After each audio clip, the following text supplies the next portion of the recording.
You are muted, man. Absolute fail. Absolute.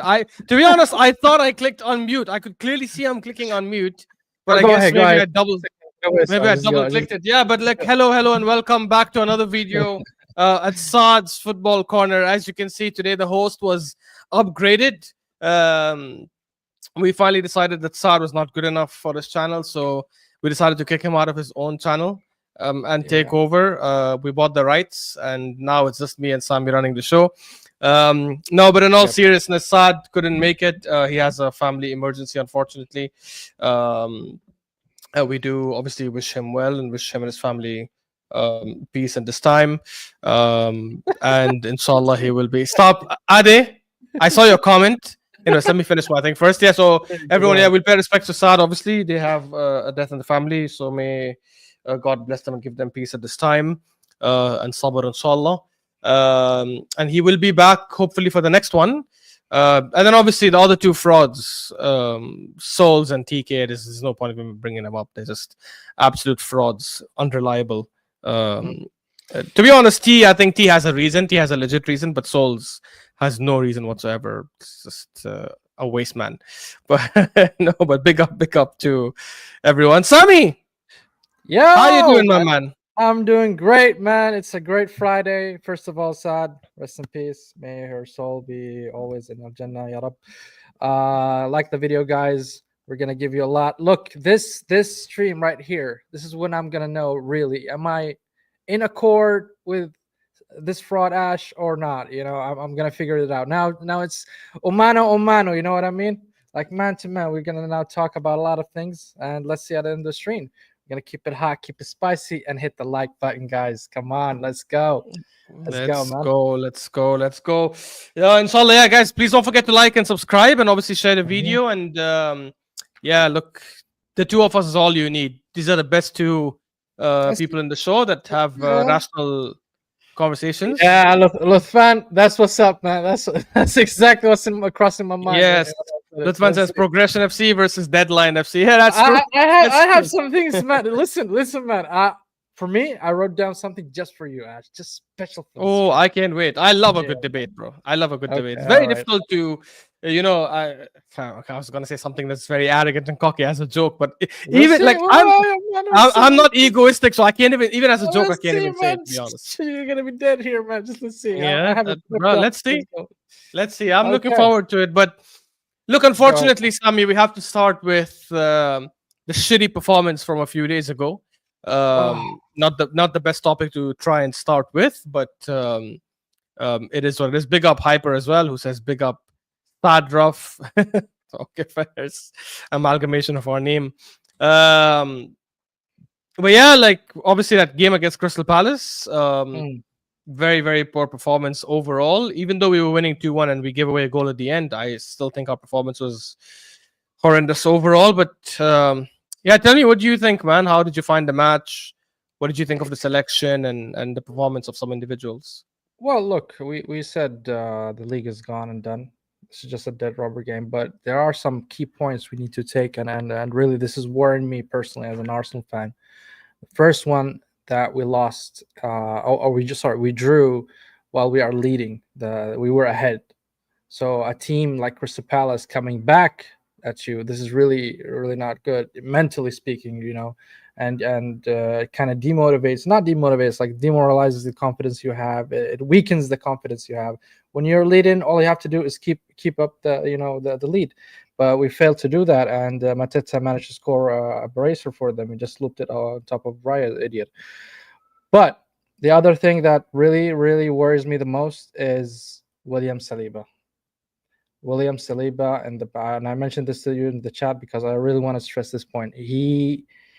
In the past few weeks, he's shown a lot of mistakes that we don't normally see from Saliba in the past 2 years. So this is really worrying me, especially ahead of PSG. We're gonna rely on him heavily since we don't have Gabriel Magalhaes. Does this mean Saliba is only at his best when only Gabriel is with him? He covers the other cracks, or is it a dip in form Is it, I would say, fatigue creeping in? I mean, Saliba was a set in stone player for Arsenal. He played a lot of games. Is this what we're seeing now? Fatigue creeping in and really getting off form, or is it just a purple patch? There's a lot of question in my mind regarding Saliba in this game. This is what really concerns me from this game. Taken from this game. Result wise, I really don't care. We drew, we tied, we lost. I mean, it really doesn't matter to me. For me personally, I agree with T a lot of times when he say it doesn't matter second, third, and fourth. It all leads to the Champions League for me. But I want to hear your thought before I want to lay on some stats for you, Ash. So tell me, you tell me about this game. What do you think? I'm excited for those stats. But look, honest, I'll touch on the Saliba thing as well. I'll just talk on the game first. I wasn't that fussed about our selection of the lineup because I thought we need to get these players playing. We have a week off anyways until the PSG game, so it's enough time. Um, However, I do also maybe understand a little bit why our players didn't play the game with that much intensity, because a lot of these guys are starting players and they're probably going to start, except for Sterling. Everyone else is going to start against and Partey obviously suspended the first game. Everyone else is going to start that game against PSG, so I think they were probably afraid of injury, so there was not a lot of intensity, which, look, I'm not that happy about. I think we could have still done a lot better to win the game even without putting in 100% effort, because it is, no offense, but it is Crystal Palace. They just aren't that good of a team. I think we obviously we got a good start by getting that header by Kivior, and you would think we'd be on cruise control then, but obviously that wasn't the case. They ended up equalizing from a very stupid goal for us to concede from a corner. Like, Eze's shot was not even that good, to be honest, because it hit the ground and then went in. So I think there's definitely, like, we could have definitely defended that a bit better. And look, yeah, we didn't show enough intensity. I don't think we committed people enough forward. I don't think we attacked with enough pace. We were a bit too slow in our build-up, a bit too lethargic. Odegaard, who's supposed to be the heartbeat of the way we play and the way we attack, was again having another, like, the funny thing is he was having good moments, and I was like, oh, wait a second, we're seeing the old Odegaard back, and then he again ended up having other, like, stinky moments. So it's just lack of consistency. Is it becoming the norm for Odegaard to have such shitty and stinking? No, I think it's just this. Honestly, I think it's just the season, man. Like, some players go through these kind of games, and the reality is, last 2 seasons he had world-class level seasons, right? So when I look at how bad this season has been for him, I have to, like, afford him that one bad season. I'm not saying it's okay to have a bad season like this, but I'm saying this one season will not override what he's done the last 2 seasons. So, which is why I would probably go, like, you know what, get it out of your system this season, but we cannot have this kind of season again next season. And also, even this season, we cannot have this kind of performance in the Champions League. So, Champions League, you better pick it up in the semifinals and hopefully if we make it to the finals and finals. And next season, you definitely have to improve, because you've got a youngster in Waneri who's hungry, who's got so much talent, who's dying to take that spot. I think he's going to overtake him in the next 2 years. I believe so. I mean, hopefully, because that would not be a bad thing. Odegaard in 3 years, if he starts getting, maybe that he starts playing as a centre mid, or I don't know, or we figure out a way to, like, accommodate them the way City have accommodated Foden and KDB. If both of them get to that level, obviously, then it wouldn't be the worst thing. Now, on the Saliba thing, yes, I'd say no. I don't think it has anything to do with Gabriel, because the mistakes he made had nothing to do with positioning, or because that's one thing I can attribute to lack of a good partnership, right? Lack of a good partner in the centre back partnership. If, let's say, you have someone weak with you end up covering another position, you end up running a lot more, you end up finding yourself in more difficult situations because you don't have anyone to bail you out or help you out.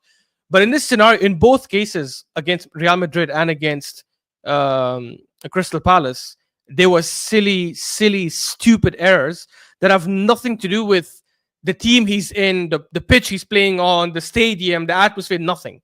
It was both stupid mistakes. Both of them were stupid mistakes. You think it's fatigue? And I don't think it's fatigue. I think it's complacency. I think it's overconfidence. I think it's arrogance, because when you look at the City and the Crystal Palace game, I think if this was a Crystal Palace game where we were battling for the league, if, let's say, we were still top of the league or a point behind the league, he doesn't make that mistake, because he plays a lot more carefully. Arrogance, I think in front of Madrid. Yeah, I think because we were 4-1 up, 4-0 up. right? So it doesn't matter who you're playing against. If you're 4-0 up, you're arrogant against anyone. So and I'm not saying that's okay, by the way. By the way, it's the same with Saka. Saka was arrogant when he took that penalty because we were 3-0 up. He's like, I'm gonna chip them and I'm gonna dunk on their head top. And we cooked him for it, rightfully so. Exactly. So, but if the game was 0-0 or 1-1, I definitely don't think he takes a penalty that way. Even if he shoots it in the middle, he shoots it normal. He doesn't chip it. So all that for me is just arrogance and complacency, which in my opinion is not a good thing to have. I don't think these players at this age, at 23, 24, should be having that kind of cockiness and arrogance about their game. No matter what the score is, no matter what the kind of game, even if it's a friendly game, I don't want them to be thinking this arrogantly, let alone in a Premier League or a Champions League game. So I'm going to say that I'm not that concerned about it, because I think as long as he gets it out of his system before we play PSG, that's fine. The same way how Saka missed those 3-4 sitters against Ipswich. And I was saying in the watch along with Sad, like, listen, as long as he gets it out of his system, or with you, sorry. I was like, as long as he gets it out of his system, it's fine, because I don't think he'll be that wasteful against PSG. So the same with Saliba. So I'm not that concerned. But yeah, we have to. The last thing I'll say before I shut up on this topic is I personally think there is a difference between finishing second, third, fourth, and fifth for two reasons. One is my own metric, which I know you don't agree with, but that's progression. Because if we end up finishing third or fourth, then the regression is even worse. And secondly, it's something that you yourself have mentioned, actually, which is momentum.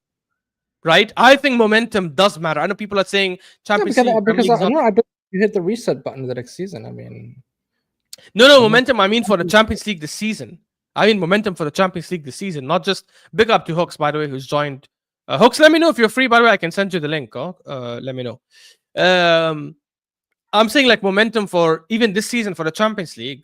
I think that does help to get players playing at a good level. I think they can carry it to the Champions League. But I think was it you or Mo who said something that was real actually in the past couple of games? Arsenal are not playing to win. I mean, they're playing the game not to lose, maybe to stay in form, to stay in shape, rotate the players. We're not playing to win the games. You know that, right?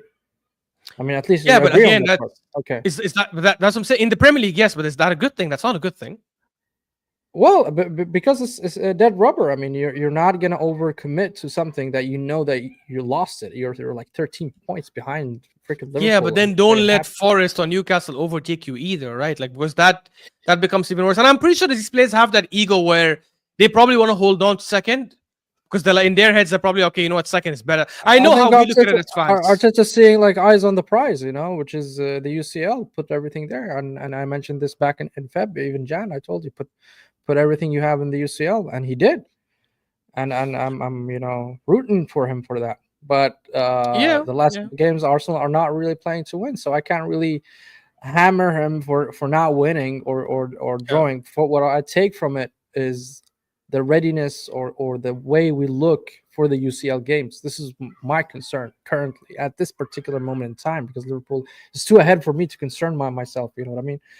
Yes, second maybe. I mean, we're like 6 points behind, you know, all the rivals there. There's City, Newcastle, Nottingham Forest, all that. But I really don't think they will catch us up in that matter. But if you're done with your analysis for the game, I want to give you some stats here, Ash, that you like to say the word progression. So I love that. Let's see. Okay, I looked into the stats for the season 2022, 2023.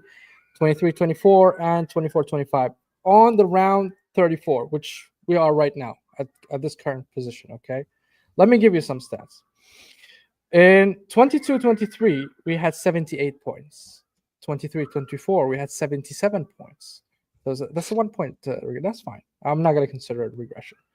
But in 24-25, we are 67 points. Now, in terms of the games, winning and draws and losses, this season, we have 18 wins, 13 draws, and 3 losses. That's a huge number of losses. Compared to 23-24, we had 24 wins, 5 draws, 5 losses. You see the trend here. Wait, how many losses this season? 3.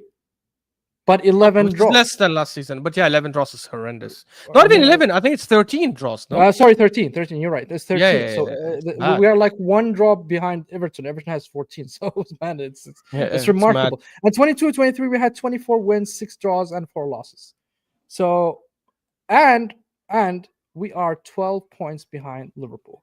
So Sorry, I'm gonna just stop you just 1 second, guys. I'm the one posting from Saad's Football Corner. It's not Saad. Saad, as I said, is not available. I have access to his thing, so it's actually me, guys, that's commenting from Saad's Football Corner. Saad, as I said, is unfortunately in mourning right now. Yeah, sorry. Yeah, go ahead, Sami. Yeah. So based on your metrics, which is progression, all I see from the last 3 years up to this point in the Premier League is regression. Yeah. So tell me, where's the progression that you've been talking about this whole time? Sami, I'm so sorry, Sami. I'll have to burst your bubble. Sami came with ready-made stats. Yes, I have. Like, he's like, I'm about to cook. He's like, I'm about to absolutely cook over here. But sorry, Sami, you lost us because I've always said we have regressed this season in the league. This is why I've said I look at the Premier League and the Champions League. In the Premier League, we regressed tremendously. I said it. That's why I said even though we're in the Champions League semi-final, if we get knocked out in the semi-final to PSG, I want them out because overall, I think there's more regression, there's progression than progression. We all agree that progression from in the Champions League we have progressed from last season, right? Obviously, because last season was quarterfinal. How much do you count the UCL and the Premier League? Is it like 50-50 portions for you? No, look, I would say 50-50 because both are big enough for me. Because for me, honestly, actually, they are two completely different competitions. Yeah, but for me, they hold the same weight. If anything, the Champions League holds slightly more weight, but I mean both the same weight in terms of importance, like in terms of how serious should we take both. Both of them are at the same level for me, but which one is more valuable as a trophy? Obviously, it's the Champions League.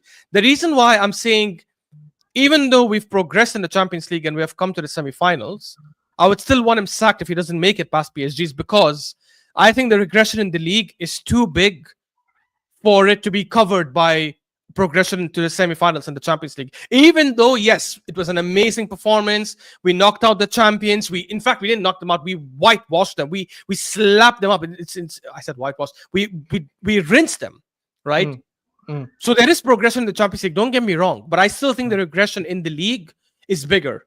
Now, I would have had a different attitude to this if I personally thought the reason we regressed in the league is because of injuries and other unforeseen circumstances. But I don't think that's the number one reason, in my opinion. I think injuries is probably third in my list for why we regressed in the league. I think the top two reasons both have something to do with the manager, which I've said many times. However... Oh, you're blaming the manager now. Okay.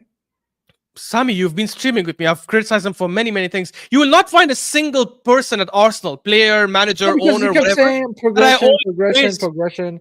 Yeah, in the Champions League, yes. Again, Sami, I'm saying overall. That's why I said if we make it to the Champions League final, I think then I would probably argue, unless we get slapped up in the final, which I just don't see happening, in my opinion, I would then argue that, okay, now I can say the Champions League progression slightly edges the regression in the league for me, right? Because while we regress tremendously in the league, and all the stats you've mentioned are true, but I will still say, okay, we've regressed tremendously in the league, unacceptable. The top two reasons for me have both to have something to do with Arteta, but we're second. There was also injuries. There were 2 games where I think the refs screwed us, but I don't want to talk about them that much because people don't think I just make excuses. But the progression in the Champions League has been incredible because it's something I didn't even expect whatsoever. I never thought we will even get past Madrid, let alone make it to a final, because even PSG are a very, very tough team. I'm not going to sit here and say, oh, yeah, we'll slap them up. We won't slap them up. So if we make it past PSG as well, I'd argue the progression in the Champions League slightly edges the regression in the league, in which case which is why I would say, let's go again one more season. That's the difference. But I've never once argued about regression in the league. Yeah, but I've made a video about it as well once. I understand. I don't rate this progression thing. It's either you have the trophy or you don't. Yes, you reach the final. It's more advanced, I would say, than semi-final, regardless. But at the end, you're empty-handed if you get knocked out. Yeah, but Sami, that's the cold-hearted fact. No, it's No, not really. look, Sami, I'm because enjoying it. I'm enjoying it. Look, I'm enjoying it. We've yeah, been in the semifinal 3 times in our history, and if we reach to the final, that will be the second time in our history. I'll always enjoy it as an Arsenal fan in terms of emotion, but in terms of reality, in yeah. terms of something tangible, again, I go to the basics, which is winning the trophy, holding the golden medal, and being proud and rubbing it in front of our the other fans, the rival fans. Hey, listen, I have the league. I Sami, have a I trophy, agree with that. I agree with but that. But reaching to the the problem. final, it's Yeah, not for but me. Sami, Yeah. the reason why we have to look at progression as well is because, in my look, I understand the thing about, oh, we didn't win a trophy, so we failed in that regard, which is fine. But the problem with only thinking about it that way is you're eventually going to talk yourself into a situation where we have to fire higher, fire hard. And look, there's no issues with that if we are that kind of club that can afford it, that can do all that kind of stuff. But unfortunately, we aren't run in that kind of way. In fact, majority of clubs aren't run that kind of way. Even the great Real Madrid have gone through seasons where they've kept the manager for one more season despite having a bad performance. PSG that have Khalefi, who's mental about But winning they also trophies. no, but Madrid sacked a lot of managers in one season. Man, Yeah, don't I get me wrong. agree. But I'm saying Okay, I understand that. But okay. but obviously not Madrid. But I'm saying even Madrid that sack managers like crazy, you will still find times where they flop in the Champions League or get humiliated in the Champions League, and they continue one more season with, like, for example, the season in that when City won the treble, right? I could be wrong, but I don't think Real Madrid won La Liga that season. Let me just check it out because I don't want to speak out of my ass. I think Barca won the La Liga that season. 22, 23. Yeah, Barca won La Liga that season. Real Madrid got slapped up 4-0 or 5-1 basically on aggregate in the Champions League. And they still did not sack Ancelotti. They still went one more season. No. There is a difference. Ancelotti has credit in the bank cash. Yes, but it's Madrid, right? Because we just said but it's Madrid fine. sack, But sack, when you sack. win 3-4 Champions League, you have a lot of credit in the bank cash. I know, but I'm what I'm trying sorry. to tell you, is even Madrid that sack, because okay, you say that, but when they won La Decima in 2014, when Ancelotti was their manager and they won La Decima, the first Champions League since Look, 2002, you right? compare They sacked him the Ancelotti next to season when he Arteta. didn't win anything, right? Man, you cannot Literally the next compare. season they sacked him, Come on, man. even though he had credit in the You bank. cannot compare Arteta to Ancelotti's case. That's a I'm totally not. different situation. I'm trying to tell you, if a club like Madrid of their Look. stature I'm have done this before, why yeah. wouldn't you say Arsenal? Because if we go with this thing that we have to win the trophy, or there's no point of even looking at it, in my opinion, then by that logic, if we get, because I asked you this question, I asked Saad last time, if we sack Arteta this season, let's assume we make it to the Champions League final, we don't win, we sack him, or he leaves, or he quits, or whatever it is. Let's say let's say we sack him, and a new manager comes in. Okay. I think you and I can both agree we have a very good team, right? Yes. If a new manager comes in and we sign a striker and a left winger, a good striker and a good left winger, and he doesn't win the Premier League or Champions League next season, should we sack that manager? Because by that logic, we should, right? Yes. Exactly. And this is the problem, because as I said, I don't think we can be that kind of club, right? That can just get a manager, sack him, move on. Get a manager, sack him, and then move on. I personally, because, bro, it's not sustainable in the long run. Otherwise, every club would have been doing it. Chelsea's the only anomaly that kept doing these kind of things. And recently, there's Madrid. I mean, no, Madrid haven't done that, bro. Come on, Madrid went through this thing of sacking managers left, right, and center, and they weren't winning things for a long time. When they won their three-peat, which was with one manager, and then he left, they got Benitez, for a little bit. They got Lopetegui. They got all these managers. It didn't work. They brought Zidane back again, and then again they brought Ancelotti. Exactly. So it didn't work. Sack him. If he works, continue. So okay, actually, I'll give you an amazing example. Look. If Madrid sacked Ancelotti after they won, no. But let me compliment your question. You said either the UCL or the Premier League. You forget that I also rate the two domestic cups, which is the FA and the Carabao Cup. I rate them both. If he wins one of them, but enough to keep a manager in their job. Yes. For me, yes. Yeah, but you see, this is where I disagree. I understand from the first season, from the context of your question, from the first season. Okay, that means that he has that winning mentality. Let's do it again. Let's try it next season. Let's try to go for the. Yeah, but what if he flops in the league and the Champions League? What if he gets knocked out in round of 16 in the Champions League and finishes 4th in the league? The regression in both would. Sack his ass. Exactly. Regardless of whether he wins FA Cup and League Cup, right? No, If they win, Yeah, Premier there you League, go. So this is where I agree, because yeah. If in they my continue opinion, every year to win something for me, then yes, that guy means nah, he has bro, the the FA genes to do Cup. it. Mm. I'm gonna be honest, and I think a lot of fans are gonna get triggered when I say this. While I would celebrate us winning an FA Cup or a League Cup, because yeah, you see your team winning something. Hell, bro, I celebrate my team winning a freaking friendly cup, like, because I love watching Arsenal. But Mm-mm. I don't look at FA Cup and League Cup as barometers of or measures of if a manager is doing a good job or a bad job, because there's a big element of luck in those tournaments, right? So you could even be the best team in the world and lose them because it's just there's so much luck and crap to it. Like the League Cup, for example, no club takes it seriously. Even the mid-table clubs sometimes start their second team, right, It's for just a because of reason. the price pool. It's just because of the price pool, man. That's Yeah, why yeah, it's okay, but that's a big reason downgraded. why clubs don't take it seriously. So that's Mm. one big reason. The FA Mhm. Cup is like, oh, you either play at your home or you play away. So that's a massive. Hey, Hooks, big up Hooks. Yeah, so take your time, bro. Um, the FA Cup is the same thing. It's like you either play or at home or you play away. So there's a massive element of luck. There isn't a big element of luck in the Premier League, and there is an element of luck in the Champions League, but it's very small compared to your quality and compared to your tactics and the managerial skill set and all that kind of stuff. So when I look at the League Cup and FA Cup, I'm like, man, there's so much luck involved. No wonder some of these guys don't take it as seriously. You look at the FA Cup we won in 2014. I don't want to shit on my club, but bro, we would not have won that club, that FA Cup in 2014, which by the way was our first trophy in 9 years. We had a 9-year trophy drought that when we won the 2014 FA Cup. We would not have won that FA Cup if we played any of those games away from home, because that FA Cup run, every single game was at the Emirates until the semi-final, which was at Wembley, obviously, and then the final as well. We played Spurs at home. We beat them 2-0.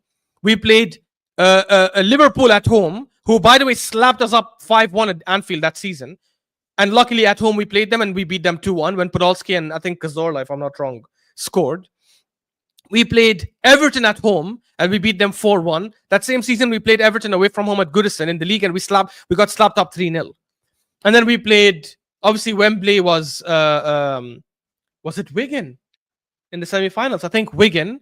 And then we played Hull City, obviously, in the finals again at Wembley. Had we played any of those games away from home, correct, SC. We also lost 6-0 away to Chelsea. We also lost 6-3 away to City. People forget these things. So had we played away from home in any of those games in the FA Cup, we probably would have been knocked out. So what does that tell me? And by the way, this is my own club I'm talking about. So you guys don't think I'm being biased. What does that tell me? That tells me that the FA Cup has a massive element of luck.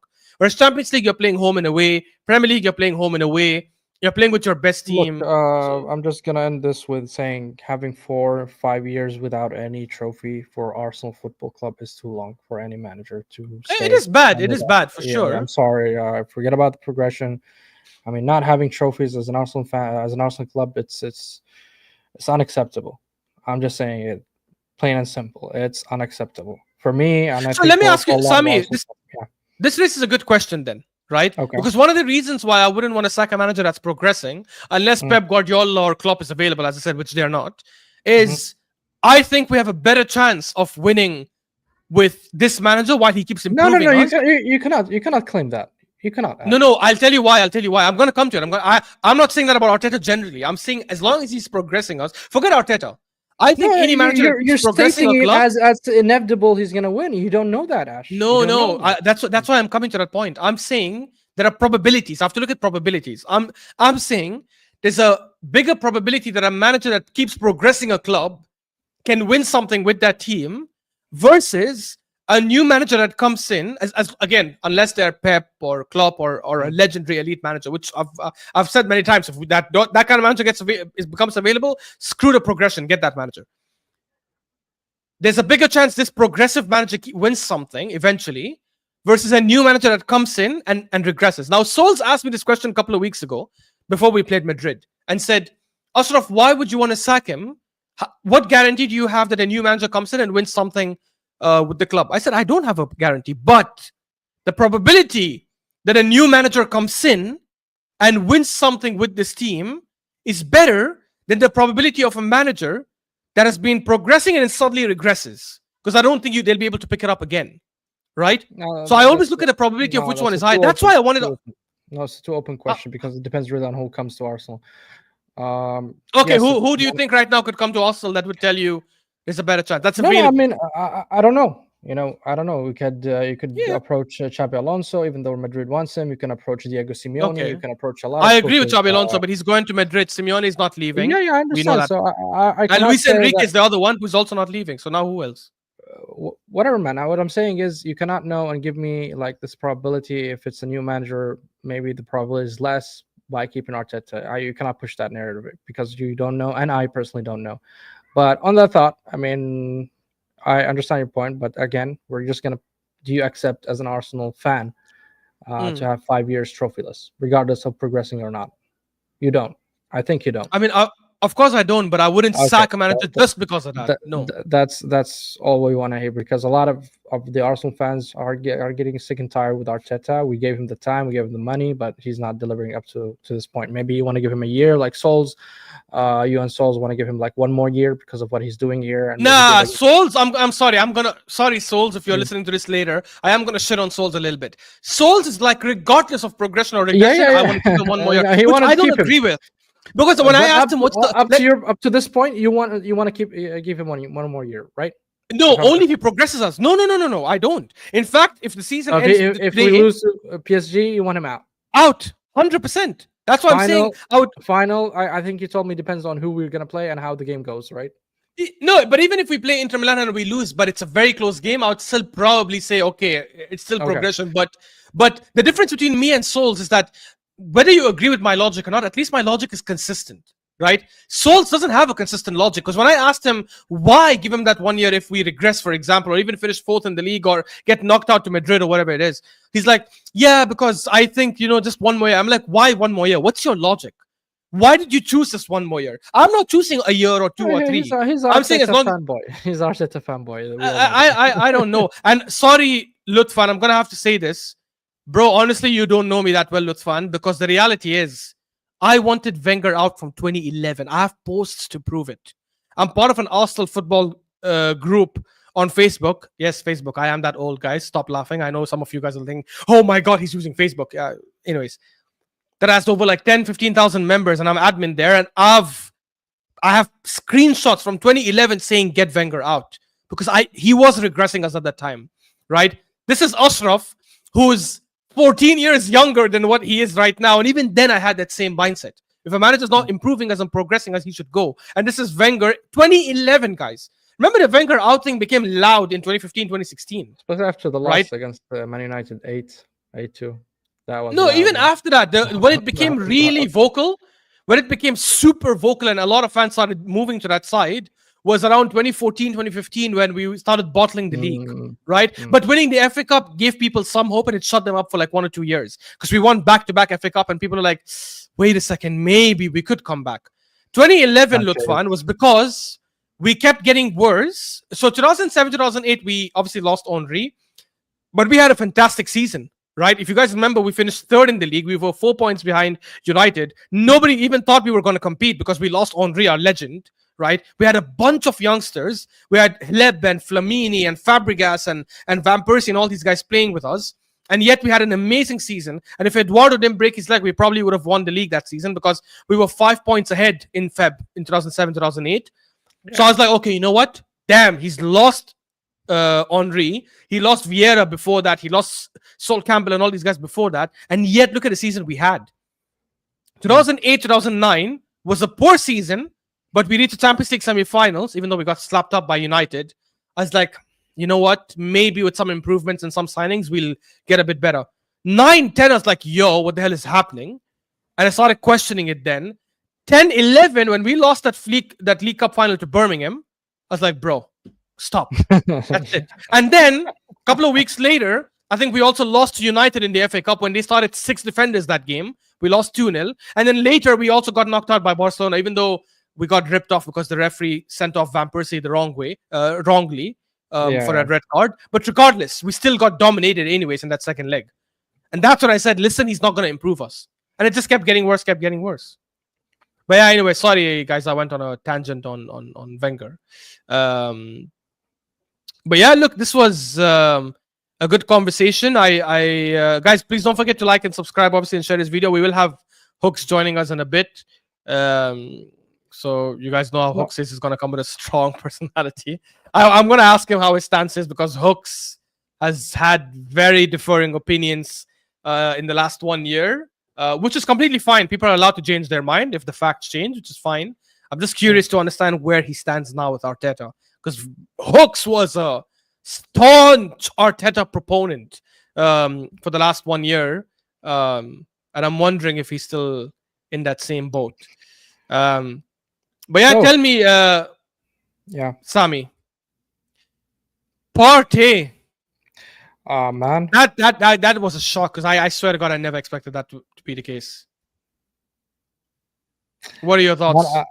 I'm very happy to hear this news that Arsenal are actually working on a contract for him, and I think it's going to be a year and an optional extension for another year, so 2 years in total.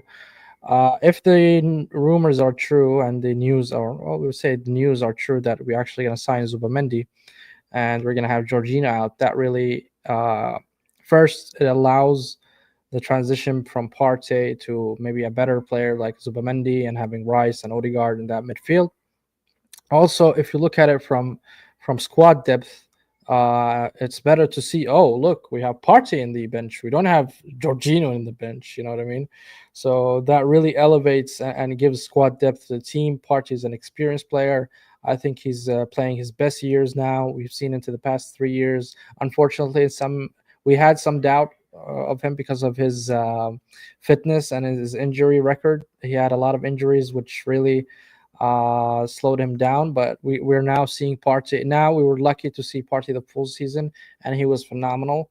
And a lot of Yeah. people rate him highly, and personally, I do rate him highly. And I think sometimes even better than Rice at certain games, that he's really, really holding and commanding that midfield.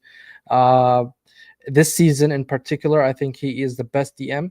A lot of people are debating between him and Caicedo. There are some aspects of Caicedo that he's better than Partey, but overall, as a midfielder, as a DM, I think Partey edges him a bit, and that's for a few reasons. Like Caicedo, maybe he's pacier than him, maybe faster than him. In terms of defensive duties like tackles and interception, Caicedo is better. But when it comes to commanding the midfield overall, the passing, the shooting range, the passing range, progressive Yeah. passing, and the offensive attributes that Partey offers, and then the transition, he's so fast. Defensively, he's not that bad, really. He's really good defensively. He's He's strong midfielder. amazing. He played I as a mean, right back and he was locking players up. yeah, exactly. And he's not that slow either. Okay, Caicedo's a little bit faster than him, and maybe in terms of interception, he edges him a bit. But overall, I would pick now, currently, if you ask me, in your starting 11, who's your DM that you want, it would have been Thomas Partey for me. So yeah, it's a big I would say a big win for Arsenal, and I hope really they get it through. And Berta, if you do that, I mean, you're in the right steps for me. Yeah, look, I think the fact that Berta probably worked with him before when they were at Atletico might have had something to do with the club taking a Yeah, yeah, U-turn that on that also. conversation. And honestly, it's a no-brainer. How could you have someone who's been one of your best performers this season, definitely your best midfielder overall this season, just Yes. leave like that, especially if he wants to stay? I think it's ridiculous. Like, and people are like, "Oh yeah, now you're definitely not getting Zubamendi," which I also think is ridiculous, because I think we will get a midfielder, especially if Jorginho is leaving. I think it's amazing for us to have, if we have a pivot of Partey, Zubamendi, Rice, and Moreno, only two of them will start. That's a really good midfield.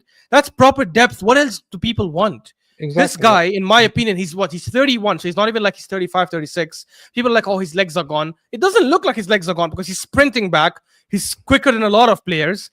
He's able to like fight and do the physical battle, and we saw him against Madrid. Very physical team, players who are athletic, who can run. He's not only keeping up with them, he looked head and shoulders above some of them in cases. Like they were not able to get past him many times. So Agreed. if we have to keep someone like Partey, especially if we end up getting someone like Zubamendi, I also think that relieves some pressure of Partey, because he doesn't end up starting a lot of games. Look, I think we've been really lucky this season with him with injuries. He's barely been injured. I think he was only injured for 1 or 2 games, which was a really good thing to see. Obviously, I think if he was available the whole of last season, we probably would have had a better chance of winning the league, but obviously it never works that way. So in my opinion, if he ends up becoming a squad player for us next season, that automatically improves our chances tremendously of challenging and competing and getting even better. As I said, I don't see it stopping us from getting Zubimendi. And to go back to some of the comments that was here, like I think SE was saying, I hope it saves us money so we can invest in another 10 because we can't rely on only Odegaard as our only creative midfielder. I wanted to ask you about this, Sami. And maybe I'll give you my thoughts first before I ask you, just so you know where I'm coming from. Do you so right now I've mentioned if we do get Zubimendi, for example, okay, we would then have Zubimendi, Partey, Rice, Moreno. Now that's more than enough depth for the double pivot position. That's more than enough depth. You have two starters, two backup, right? And then we'd have Odegaard as the 10 or as the advanced 8, whatever you want to call it. And we definitely need one more, right? To compete with Odegaard, to be backup, to whatever it is. Do you think that needs to be... Do you think we need to buy a player for that? Or do you think Waneri can be that backup for Odegaard, or that player to compete with Odegaard there?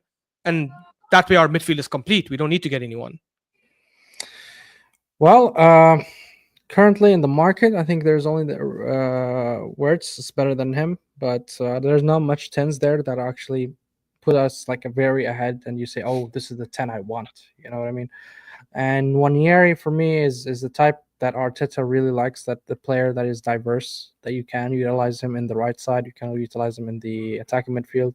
Also, Trossard is there. He played that role as well. I don't think that we will sign player that replace Odegaard, and Arteta puts a lot of faith in him. Personally, I think this season, puts a dot there for me. Say, hey, he's been poor, very poor. Yeah, very, very poor, and there are some players like Lutman saying Xavi Simons. There are some good players that can play the 10 there, but personally, I would love to see Odegaard going back to the Odegaard we know from 22-23, the one we can see 15 GA in a season, the midfielder that is really, really creative, creating chances for the team, and especially when we add the number 9.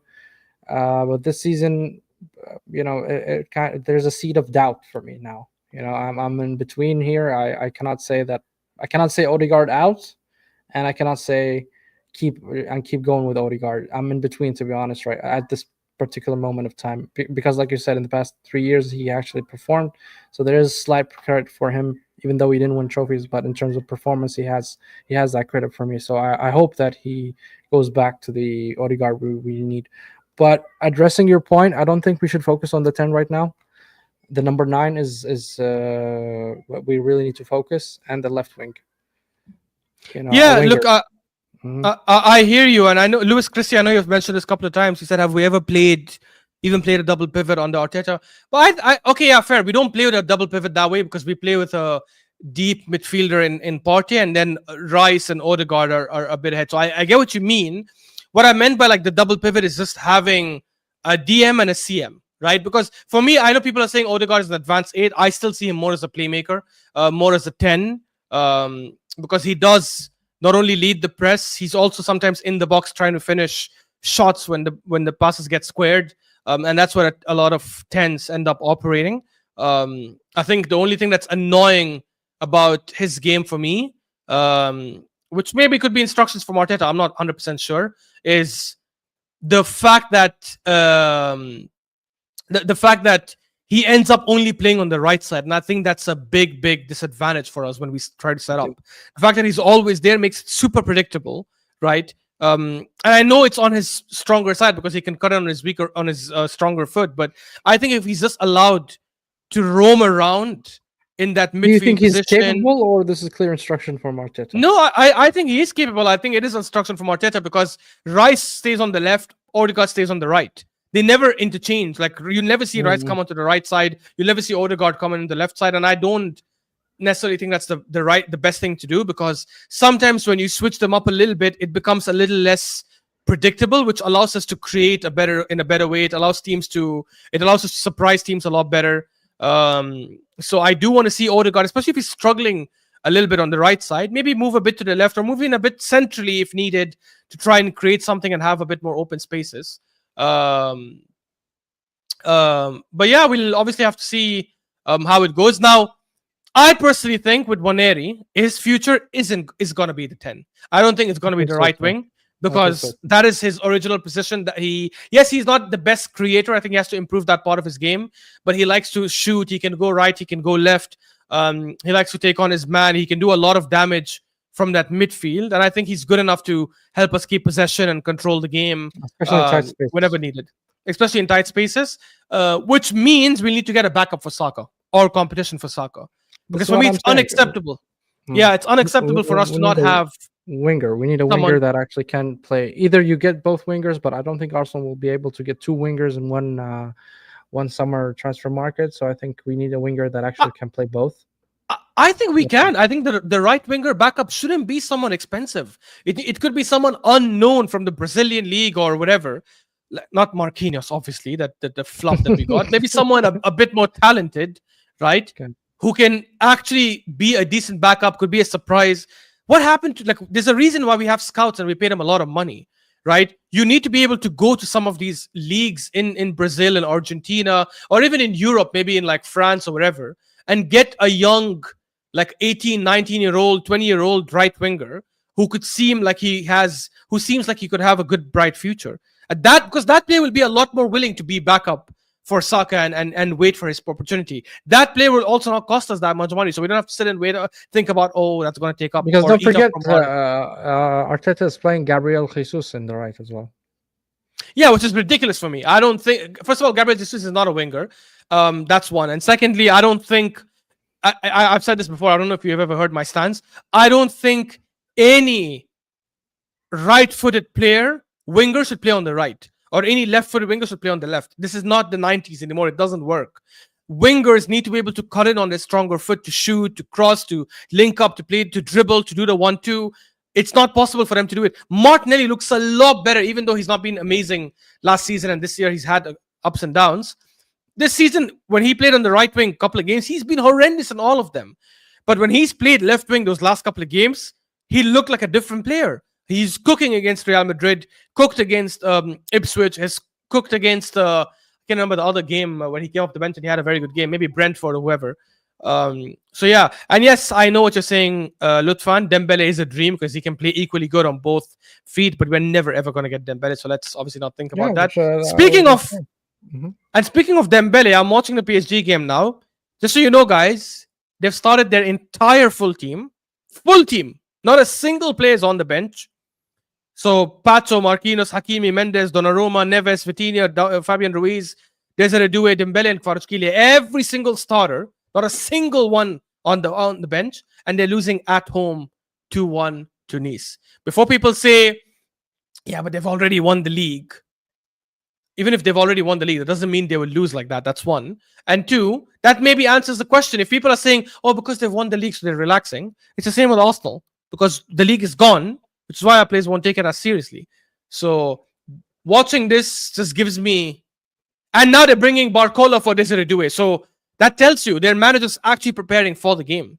They're actually preparing for the game against Arsenal. You need to keep your players on form, Ash. I'm 100%. And this is... See, this goes against what people were saying before. Just rest them. Not a single one of them should start until the PSG game, which is stupid. Because players will... Yeah, no, and this guy has 3 days and he's still starting. And they're traveling as well. And he's still starting their full team, which I think is the right thing to do. But yeah, they're losing 2-1, guys. So maybe that will carry over to Arsenal, hopefully. Before Madrid played against Arsenal, they lost 2-1 to Valencia at home as well. And then they came to Arsenal and they got snapped up. So, hey, you never know. Cool. Look, I wanted to discuss, obviously, away from Arsenal a little bit now. And maybe this will be related to Arsenal as well. Who knows? Reports have obviously mentioned that Matheus Cunha, big up, by the way, Lewis Christie, for the comment.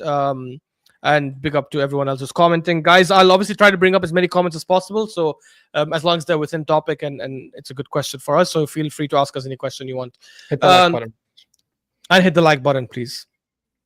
I wanted to ask on the Cunha deal. Obviously, there's been reports that he's heavily linked with United. Apparently, some reports saying he wants to move to United. That's his preferred destination. which I think is absolute cap. I think it's only his destination because that's the only club seriously in for him, or at least that's what I feel. But what do you think? Do you think because I was watching the Football Terrace where they were having this debate, and Igal was saying that for United it's a good move, obviously, because they're getting a very, very good player. But for Cunha, it's career suicide to move to a club like United. Just given the history of a lot of talented players that have gone there and had their careers absolutely get destroyed. What do you think, Sami? Do you think he's making the right move by moving to United? And do you think he will actually end up moving to United? Well, first of all, United lack offensive players, like a really good attacking players. If we're looking at their players, we're talking about Højlund, Xerxes, Garnacho, Amado Diallo. Even Amado Diallo is good, but I mean, still young and learning. So they really lack that firepower when it comes to offense. So Cunha is a big addition to any team offensively in the Premier League. He's a proven player. He can play in multiple positions. But for me, I don't know, but for me in United, he plays the same role as Bruno Fernandes, which is going to be interesting for me to see Amorim. How will he deploy him with Bruno Fernandes? Because also Bruno Fernandes likes to play behind the striker, and Cunha likes to do that as well. So is it? Sorry, I'm gonna have to cut you off, Sami. We have a special guest who's finally here. Everyone, one of your favorite content creators has finally made it. So everyone, big up, welcome, Mr. Hooks himself. I don't know why he's in that corner. Let me fix it, Hooks. let me fix it real quick. Yeah, okay. There you go. Big up, Hooks in the house. How you doing, my G?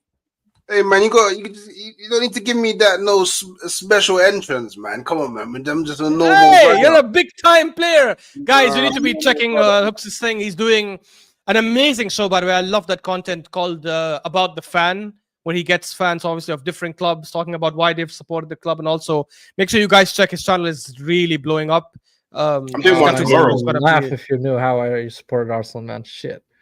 I'm doing one tomorrow, man. I got one planned for 11 a.m. tomorrow, innit? So nice. Yeah. Are we allowed to know for which fan? So it's kind of like a special, because it's not a football content creator. It's actually a professional fighting game player from the UK. Oh, nice. Yeah. That's what I said, guys. Pretty good. Big man getting big people. Ah, man.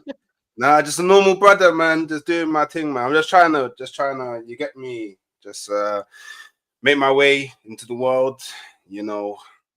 Can't lie, man. I can't lie. That's what I'm focused on, man. But the grind is the grind, man. We all know the grind. It's the grind. The grind, it never stops, man. It actually just never stops, man. So yeah, I've just been editing up like a quick little like intro video. Before that, I still got to do the thumbnail, so I'm kind of lagging behind, and I got a 10 p.m. stream on Famzone TV as well. So busy, man. But how y'all? I've been listening a bit to, you know, you man's conversation. You know, can't lie. I don't like the fact that you're saying the FA Cup is luck. Yeah, I don't like that. It is luck. Come on, you know that. No, I'm not saying it's fully luck, but there's a big element of luck to it, right? If you get the big home away, Champions League, big element of luck as well. Yeah, but in Champions League, at least you're playing home and away. So if I play the first game away from home and I lose, I can come back in the second leg, which a lot of teams have done. But in the FA Cup, you play the first game away from home and you only lose because of that. Let's assume that you play amazing, the other team is also incredible, you lose away from home. Bruh, I give the example of 2014. Hooks, you watched us that time. If we played Liverpool away from home or Everton away from home, we probably get knocked out. But we got. You don't know that, man. Hey, if my auntie had Will, she'd be a bike. Do you know what I mean? Nah, it's not the same, Wolfie. It's not the sorry, Wolfie. I can't believe I called you Wolfie. That's a big insult, bro. I stream with Wolfie so much. He's like, bruh, I can't get his delusion. I had a stream with him today. I literally had a stream with him today. Like, do you know what? Yeah, you see the luck thing. Yeah, there's luck in everything, though. Like, for example, you say, oh, okay, cool, you're lucky to play at home. What about, for example, there's seasons where Arsenal have actually played better football away from home? So then how does the luck element play into that? Yeah, but Hooks, those are anomalies. Or semi-final and final, it's in Wembley, so. Yeah. Yeah, but no, semi-final is completely fine because it's a neutral ground. I get it. But the other games, even if you play better away from home, that's an anomaly. Majority of clubs, majority of the times play better at home than away. So if you get let me ask you a question. Let me ask you a question. Yeah, would you rather have played PSG home first or home in the second leg? For PSG's, okay, I'm going to assume everyone is available, right? Because Partey missing as it is changes. now. As it is now. As we are now, would you rather play them home first or home in the second leg? As it is now, I'd rather home first because I think Partey is second. needed. I think Partey is needed a lot more for the second leg because the second leg is harder, and I need our best midfield there. So are we lucky to have got the home leg first? No, because I don't think it makes that big of a difference. The only way it makes a difference is if you play extra time. No, but genuinely, by the way, the only reason I'm telling you're you, stumbling, man. You're stumbling. I'm not, man. guys. Listen to me. So we're not lucky that we had Thomas Partey suspended for the first leg of the semi-final, and our first leg of the semi-final is at the Emirates. No, we're not lucky because that was Partey's stupidity. He hit the guy. He pushed the guy and he got a second yellow or get a yellow.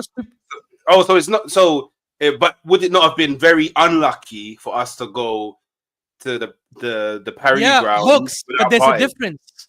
There's a difference in a Champions League. Somebody has to play the first game at home. Somebody has to play the second game away, which is fine. But in the FA Cup, it doesn't have to be that way. If I'm playing the first game away from home or I'm playing a game away from home, I need that second game to be at my home to balance it out. Because now you cannot ask. I disagree. Okay, what do you disagree with? No, I disagree. So, for example, let's use the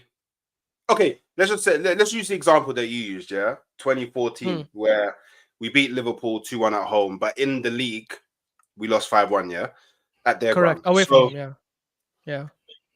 We have played Liverpool so much that I don't think it really matters where we play. Like, it's English team versus English team. Do you get what I'm saying? Like, it would be a bit different. Okay, cool. So Arsenal are lucky to where they got to now in the Champions League, because in the league stages, when we had our home ties, we were very lucky that they were at home. No, because even though I don't agree with this format a lot, but the one thing I can say, at least the reason why it's balanced, is because you end up playing 8 games in total, 4 at home, 4 away, and even the level of opposition, at least that's what they're trying to do, which is why I'm not a big fan of it, because it doesn't always come out that way. What they're trying to do is that you're playing, for example, you have 2 tough games at home, 2 tough games away, 2 easy games at home, 2 easy games away. I don't agree with that format because, in my opinion, you should be able to play the same team. I like the old format of group stage because you get to play the same team home and away, which gives you a better picture. And by the way, that's what happened. If you guys remember when we played, who did we play? Do you guys remember the 2014 Champions League? Or was it 14 or 15? Oh no, 2015, 2016. When we had Bayern in our group. We lost our first 2 games, including Bayern, by the way. And then the third game was... No, sorry. We lost our first 3 games at home. We lost the first 3 games in the Champions League. And we needed to beat Bayern and win our remaining 2 games to qualify. Otherwise, we were going to get knocked out. I'm sorry. I strongly disagree with the statement you just made about the 2 strong teams at home, 2 strong teams away. Like, I mean, in this season, it was 1 away, 1 home. By the way, the away was Inter Milan, the home was PSG. But I mean, PSG wasn't exactly hard, was it? Nah, but that's the thing. Because remember, they're a different team now. Nice scored a 3rd goal. Nice are winning 3-1 against the starting team of PSG at the Parc des Princes, guys. By the way.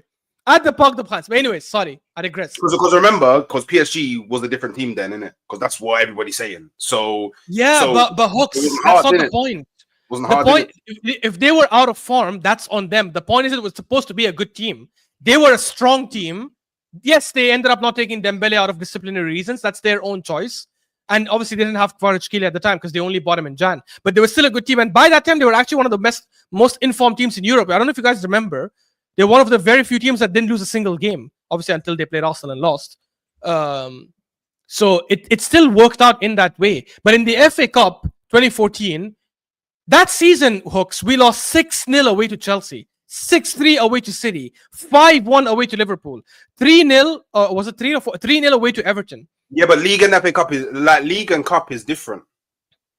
Yeah, but even in the league at home, we played a lot better against those teams. Yes, so Liverpool that season, we beat them 2-0 at the Emirates in the league, right? The same Liverpool team with Sturridge, Suarez, Sterling, Gerrard, all these guys were there. We beat them 2-0 in the league because at home, we were a lot more confident.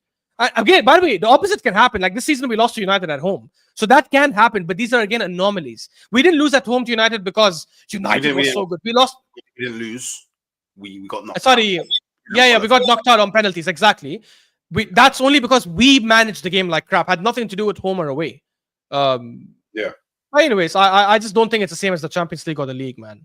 And League Cup, again, it's £100,000 for the winning team. No wonder teams don't take it seriously. As a fan, I don't care about the money. No, but it's a trophy, man. It's a trophy.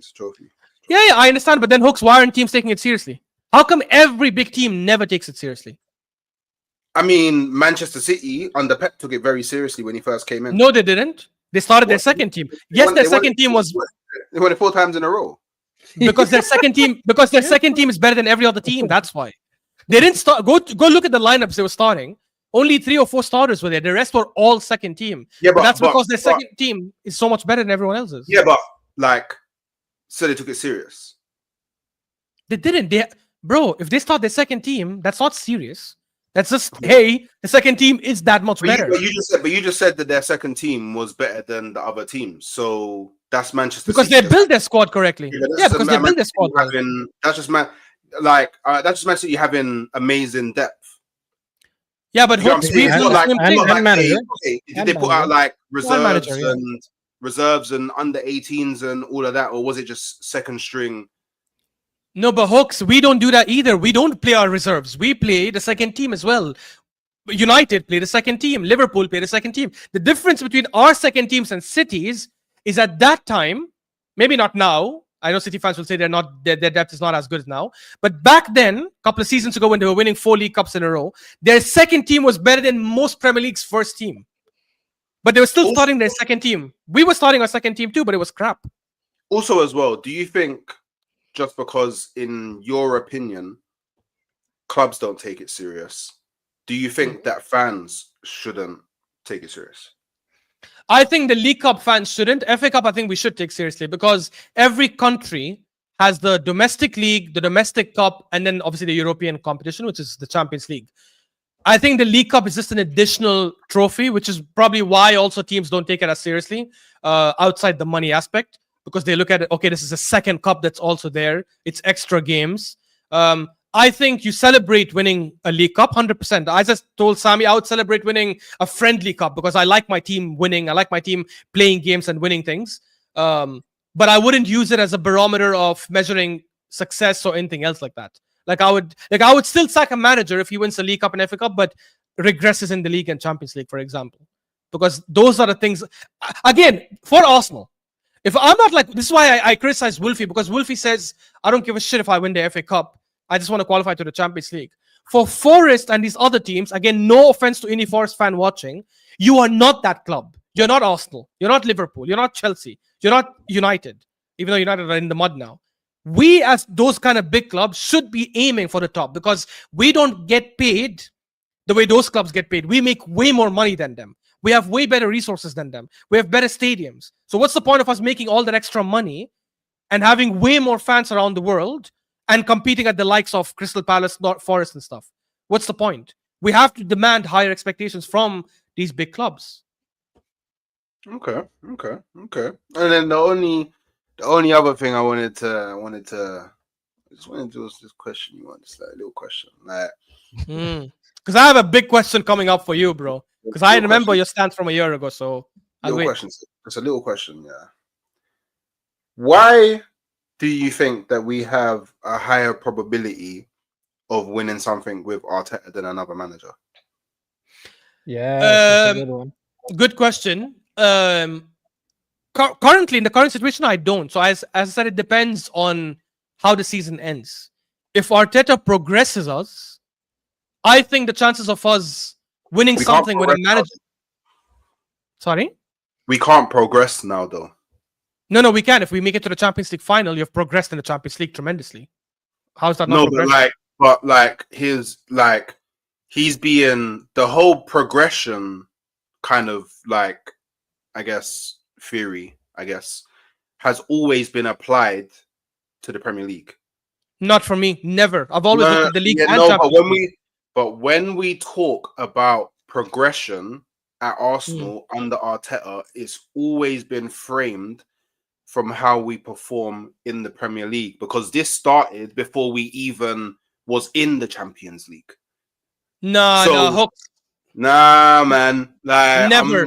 Because we were not in the Champions League. How will we talk about the Champions League if we were not in it? No, we only got into it last season.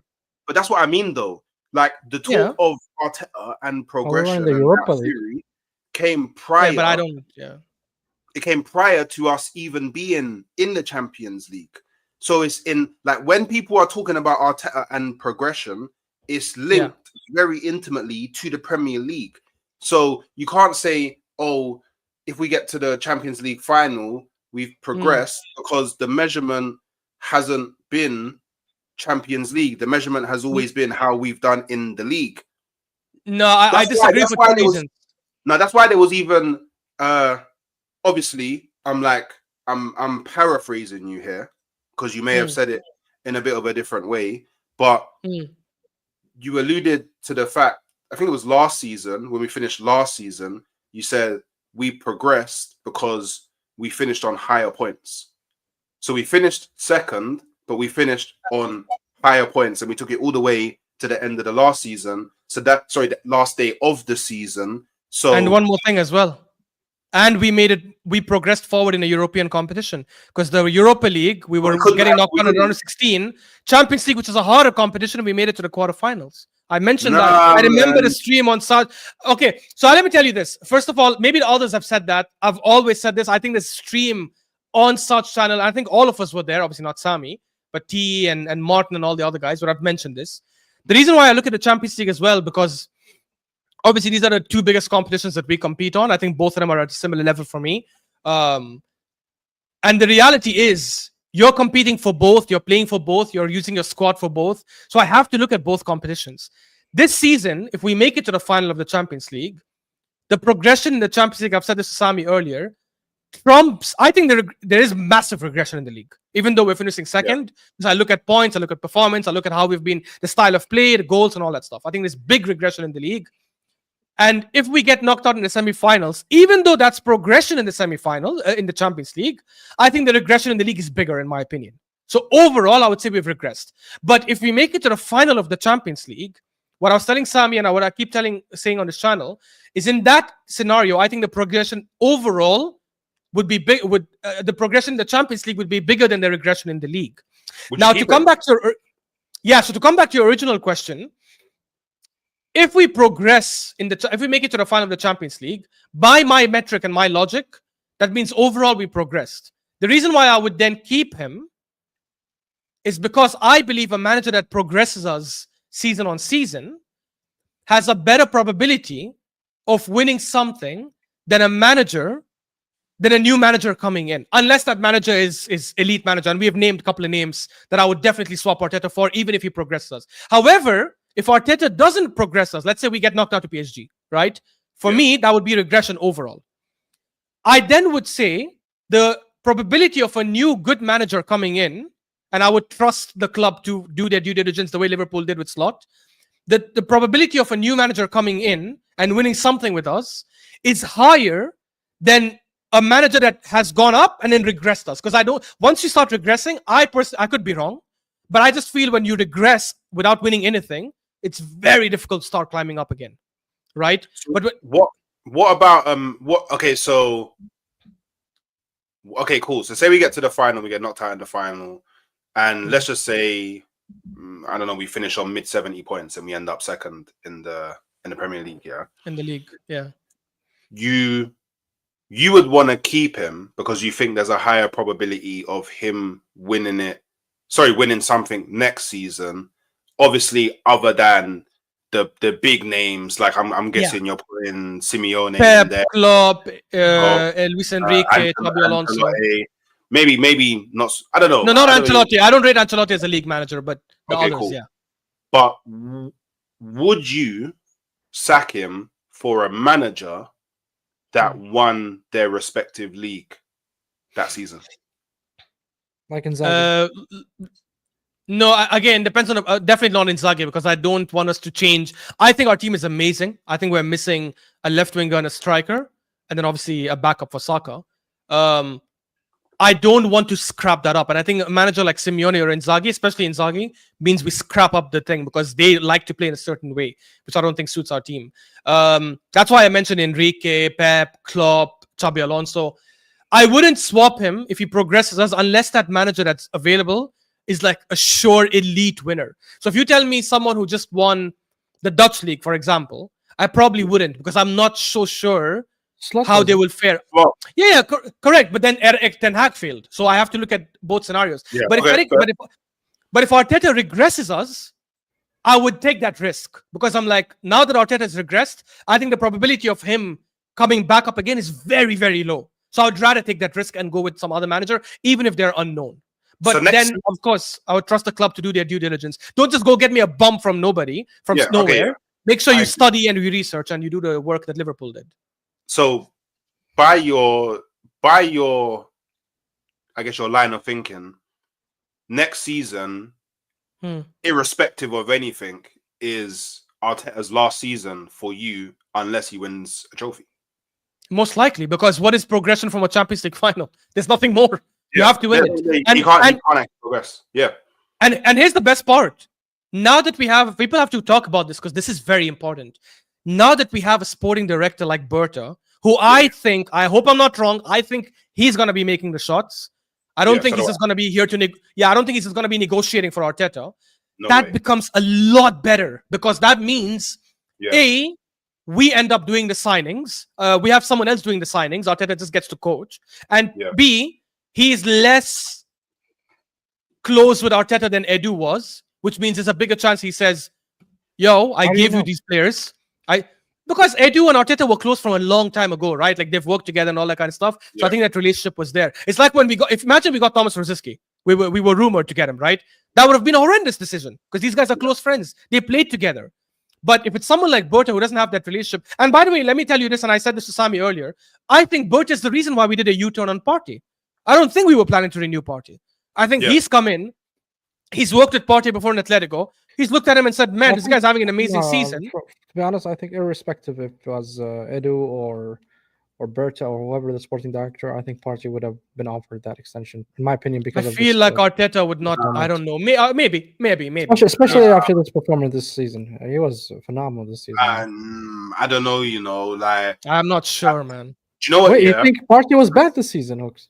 No, he's been amazing. No. Partey's been I would even say potentially our best player this season. But best midfielder for sure. Yeah, for sure, best midfielder. Like Declan Rice is making a late claim to the title. Yeah. But for me, I think across the whole season, I would definitely say Partey's been our best midfielder. But I get the feeling that the direction that the relationship and I guess the balance of power was going between Arteta and Edu, it was literally getting to the point where Arteta could just go, oh, you know what? Nah, I don't really want Partey. And he just would never have, he would just have to have gone. Like, do you know what? Yeah. Wait, you're saying Arteta would have won Partey? No, I would not have wanted Partey. Yeah, I agree. I still don't think he wants him now. Like, I don't think we're. I don't know if like this is fully what Ash was trying to say, but I think that the only reason we're trying to extend Partey is because of Berta. I think if Berta's not there, I agree. He doesn't extend because I feel like Arteta doesn't want him. Well, I mean, it may sound mad, but I just think he doesn't want it because I just look at the. You know, I look depends at on like, him heavily. I mean, he depends on him heavily. I mean, now. he really Yeah, trusts him. but remember, the whole Sami, season, last season he was playing him as right back. He wanted to move him and play him invert. If Moreno worked out this season in the midfield, he would not have been starting Partey. He would have been starting Moreno and Rice. 100%. I think, guys, because maybe because the contract was not ready or materialized yet, and now we're hearing about it. This is what I think. Maybe yeah, then why wouldn't the contract be ready? Maybe Bert kind of expedited it, and now we're hearing about the extension. You're hearing about his family loves living in London or stuff like that kind of PR. But I think it's that's the right decision for Arsenal Football Club in regards regardless of who's the sporting director. I think all as fans we agree on that, and I think the board as well, they see it that way. Even Arteta himself would say, "Hey, listen, Partey is a crucial player in our squad." I mean, this is why I don't link it with Berta. Me personally. But here's the good thing. Because Berta is here, even in the scenario that we don't keep Partey, he's being adequately replaced. And this is Correct. the thing. Zubimendi. That's assuming Zubimendi, right? But the thing is, this may be super left field from me, but I don't think from a squad perspective, I don't think the player for player is Zubimendi to Partey. I feel like Zubimendi fills the slot that Jorginho's leaving. Did you get what I'm saying? Like, I feel that's what I said to Ash. Exactly. Yeah, that's what I said. Squad depth is going to be tremendous. So big up Dio in the house who says maybe because it's a shorter extension, they left it to the last minute. I don't know, Dio. I don't know. Like, this honestly feels like a Berta decision. Yeah. Honestly, it feels like a Berta decision. So this is why I feel like Arteta. See, this is where I feel like, because I feel like Arteta wanted Zubimendi to replace Partey, whereas I think Berta's seeing it as Jorginho's leaving. We can bring in Zubimendi and we can keep Partey, and our squad is stronger. And this is why this is why it's so good to have. I don't know if you understand. The best thing that we've done this season is sign Berta. Obviously, unless we win the Champions League. 100%. But then I would say maybe Berta coming in is what gave us that little boost to go and win. I would say, hold on, Hooks. Hold on. Let's see at least the summer transfer window. What happens there? Nah, man. But Sami, do you agree? At least it's good for us to have someone who takes the decisions and makes the calls over Arteta. Yeah, because that was not happening before, unfortunately. I promise you. I promise you, Sami. I promise you, with all my heart and soul, Oh man, I'm praying with you, bro. If Berta did not come to this club and Edu was still here, we would not sign a striker in the summer because Arteta would have been super impressed and amazed with what Marino's been able to do tonight. I see that. Yeah. I can see that. Probably. And it would be Havertz and Marino as our options for striker. I promise you. And then Gabriel Jesus when he's back. That's probably what it would have been. This guy, he's not a. Do you realize this is for me? This is the best thing about Berta and how I know that Berta is a serious guy. Have you noticed how he's done no media stuff for Arsenal? Yeah, none. Because he's serious. Because he's like, our Arsenal, we're in the midst of winning a Champions League. Cool. All of my stuff that I do happens outside of the season. So I'll wait until we've seen what happens and how the season concludes. And then in the summer, I'm going to give my speech. Because right now, I want to know what you have to say. Like, I really want to know what you think. Like, what's your plans and all of that. But he doesn't want to distract. Look how often Edu was in the media, flipping burgers on his barbecue. Yeah, man. So we have a serious footballing guy in what you could argue outside of the manager, who's always going to be a footballing guy, the most important position. Even if like, because I like Arteta.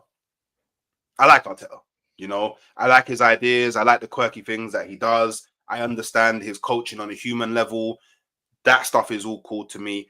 I like how we play football. I think over the years, we've become a little bit more and more and more in our shell. And I think that, you know, maybe with the right additions, it will allow us to break back out of our shell again.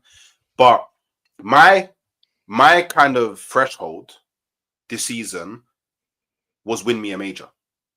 Yeah. Well, and if you don't win me a major, then I think you deserve to be sacked. Like, it's not even me I want you gone because I feel like cool, fresh slate and all of that. But I feel like just on a just a level of like work, like you deserve to be sacked. Like, you can't continuously fail and then there'd be no repercussion for that, because then what kind of precedent are you setting for everyone else in the club? You're basically just saying tell that to Ashraf. It's cool for you to keep on getting close. That's the message that you're sending. It's cool for you to keep on getting close. So I disagree with that, but before you continue, Hooks, let me just introduce another celebrity we have in the house today. It's a day of celebrities. We got Hooks obviously first, and now we got the other celebrity. You guys see him everywhere, the owner of the Banter on the Pitch channel. Big up to my brother Dayo. Sorry, Dayo, I need to put it. Yeah, big up Dayo. What's up? My brother. How you doing? I'm good, man. I'm good. What's up, Hooks? How you guys doing? Hey, big up, man. Big How up, you doing, Right, man? my brother. What's up, man? Yo. Dayo, give us your thoughts, because I don't know if you were listening to what we were saying, but look, I hear what Hooks is saying. I definitely, I think he has to like end up winning things, but there's a difference, I think, between progressing and between getting close. Like, being close means every year you're just second. That is getting close. That's okay. That's not okay. But I think, like, if you're progressing and moving forward, and I know what you mentioned, Hooks, and I do agree there are a lot of people who only spoke about league. I think that's because there was no Champions League before to even talk about. So we only had the league as a main barometer. But now that there's Champions League, you have to look at both. Because let's be honest, guys, if we do a three-peat of a Champions League and we finish second or third in the league, none of us will be sitting here saying sack him, right? None of us. Because in the end, we'll be like, damn. So that's why I'm saying we have to also add the Champions League when we were discussing progression. But Dayo, where are you with? So clearly, okay, I got my answer for Hooks, because Hooks last year. So Sami, in case you obviously probably might not know this, but Hooks a year ago was a staunch Arteta defendant, right? Staunch Arteta defendant, and there's nothing wrong in that. There's nothing wrong that he's changed his mind, because things change, like facts change. Like, he obviously didn't expect us to regress in the league the way we did this season, so it's completely fair. And Dayo was a staunch Arteta defendant as well. I'm curious, Dayo, where are you standing right now with Arteta? Because clearly Hooks is obviously saying if we don't win the Champions League, he should be sacked, which is a very fair stance, and that's Sami's stance as well. Where do you stand with this? Well, here's the thing. I still back the manager. And I, for good reason. As much as everybody talks about regression this season, with context for every team in the league, every team, which includes Liverpool, who's going to win the league, City, who had injuries, context for everybody, context for Arsenal, injuries, everything all put together. I was weighing something today. Somebody, a City fan, was saying, "Oh, we're third in the league right now. We're 5 points away from you, as badly as we played this season." I said, "Yeah, with all the injuries that we had from December up until March, which is our best player out for that season, you went and dropped almost 200 million in January. And in December, we were 5 points ahead of you. And in April, we're still 5 points ahead of you. Like, what have you achieved? That's not a flex. You've literally spent 200 million and haven't caught up to us now. Is this by the doing of the manager? Yes, this is by Mikel understanding that, well, Mikel Merino might be able to play a role if we don't have a striker. I don't see any manager in the world, and I hear fans do this. They try to blame the manager for not buying the player. I don't see any manager in the world who, when the club says, we're getting you this player because he's the best player for you and they're giving him to you, that you will not use the player, or you say, no, don't buy him. I think we've come to attribute this superpower to Mikel Arteta and Arsenal, that most Arsenal fans think that he calls the shots. I can guarantee you he doesn't call the shots.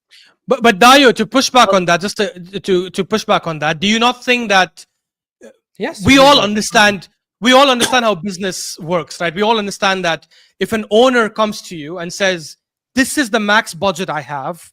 I cannot go beyond this. This comment is hilarious. Yeah, By True Blue so- Clay. He's like, the Koora got a facelift. Yes, we did get a facelift. We got rid of Sad, who was just killing his own channel. We kicked him out. We got Hooks in his place. And we got rid of Souls, who was just a waffler. And we upgraded on him with Dio. Big up. Do you not think that, okay, the owners might have told him, this is our budget? Because we all understand these conversations happen behind the scenes. There's no way that they're just coming one day and saying, hey, today we feel like spending 100 million. And he decided to spend a certain amount of money on Kai Havertz, which of course cuts the budget down, right? Like, there's no way the owners will tell him, hey, you spent 65 million on Kai Havertz, you're not happy? No problem. We'll buy another one.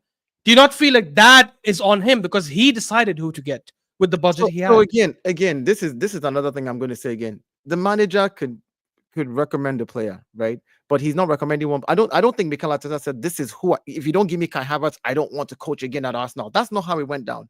Like, I can guarantee you that. But don't you think he pushed for Kai Havertz? No. So a manager will push for players. So here's the thing, but actually, what makes you think that the whole backroom staff, including the sporting director at the time, Edu, and all the scouts did not sit down and look at the data and say, you know what, we agree with you. Even if you push for a player, the club still has to look at it and see, does this player really fit where we're going to?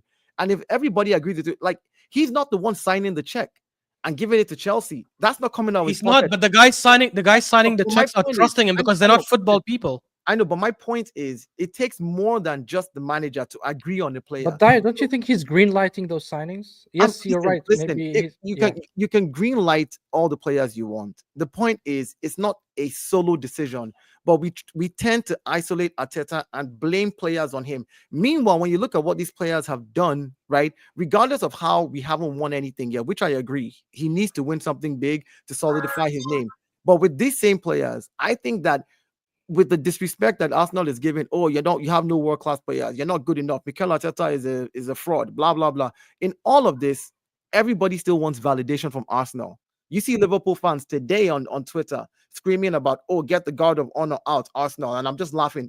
We're not good enough. Why are you trying to, get our validation to say that, oh, we have to be the ones to give you a guard of honor? It doesn't matter.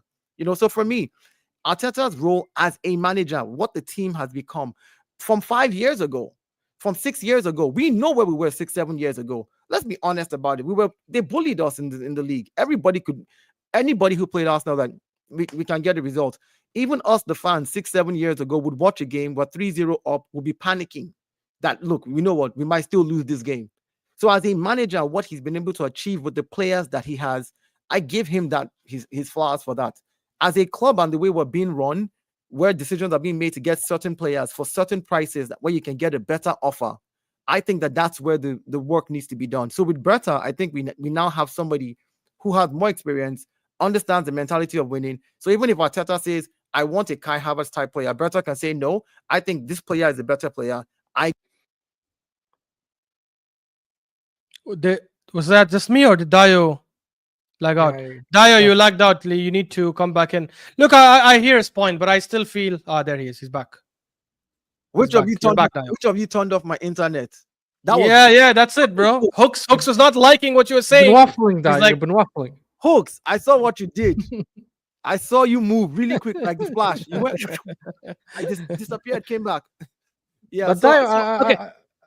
Just to answer your point, you're saying, I understand it's a collective decision to make this kind of signings or that kind of signings or this kind of player, but we put a lot of blame on Arteta because in terms of signings, he has he factors in, right? He has to say, okay, this player will work with me, or it doesn't work in my system, or whatever. He has to have some sort of decision in that.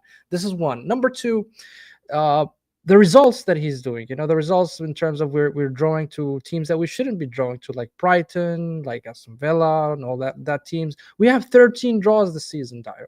13 that we could have won. You wanna push the narrative? It was a bad referee decision, or it was this, or injuries. I wouldn't even push that narrative. I'm not saying you as in you in particular, but a lot of fans would say, okay, it was injuries, it was a bad referee decision, whatever the case is. But we shouldn't draw 13 games. I can't push this and keep saying this is the excuses and keep doing the excuses, because every season we'll find something to say oh, we had injuries. Oh, we had this or that.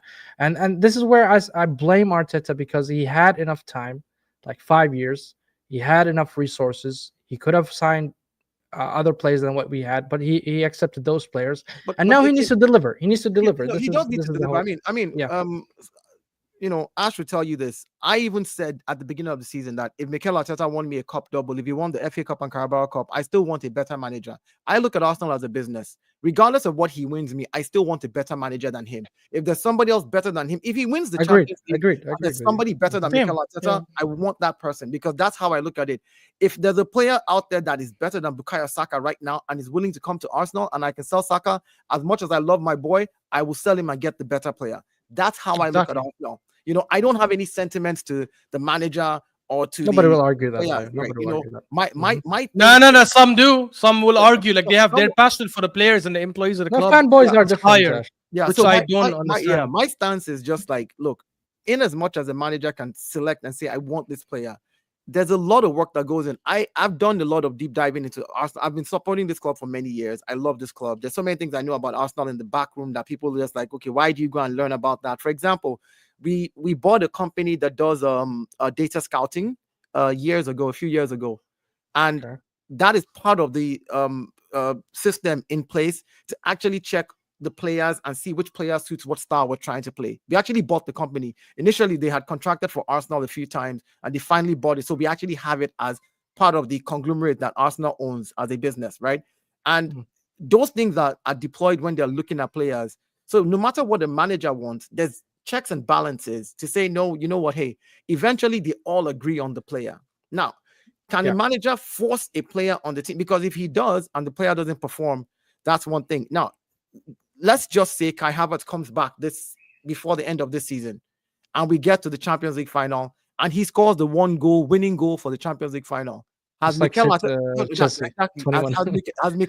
delivered on paying 65 million for Kai Havertz? Because we see absolutely. Absolutely. Yeah, but again, Dayo, we have to go based on. So no, but I'm saying we have to go based on what we have right now. What we have right now is wait a minute. Let me just quickly chime in there. So basically the point you just made about if Havertz comes back and scores the winning goal in the final, has Arteta basically been vindicated in his decision to push for Havertz? That's all well and good, but then on the flip side, you then have to bring up the other side, the other argument that if Havertz doesn't do that and he doesn't even need to play, but if he does play and we get knocked out, then you need to be criticizing. We're already criticizing that. That's why I brought up the other side. We've already mentioned that 65 million for Kai Havertz. Why did he choose Kai Havertz? We're already criticizing that. I agree with you that if a manager picks up, for example, Declan Rice, 105 million. When he came in, nobody spoke about his price tag because he did well that first season.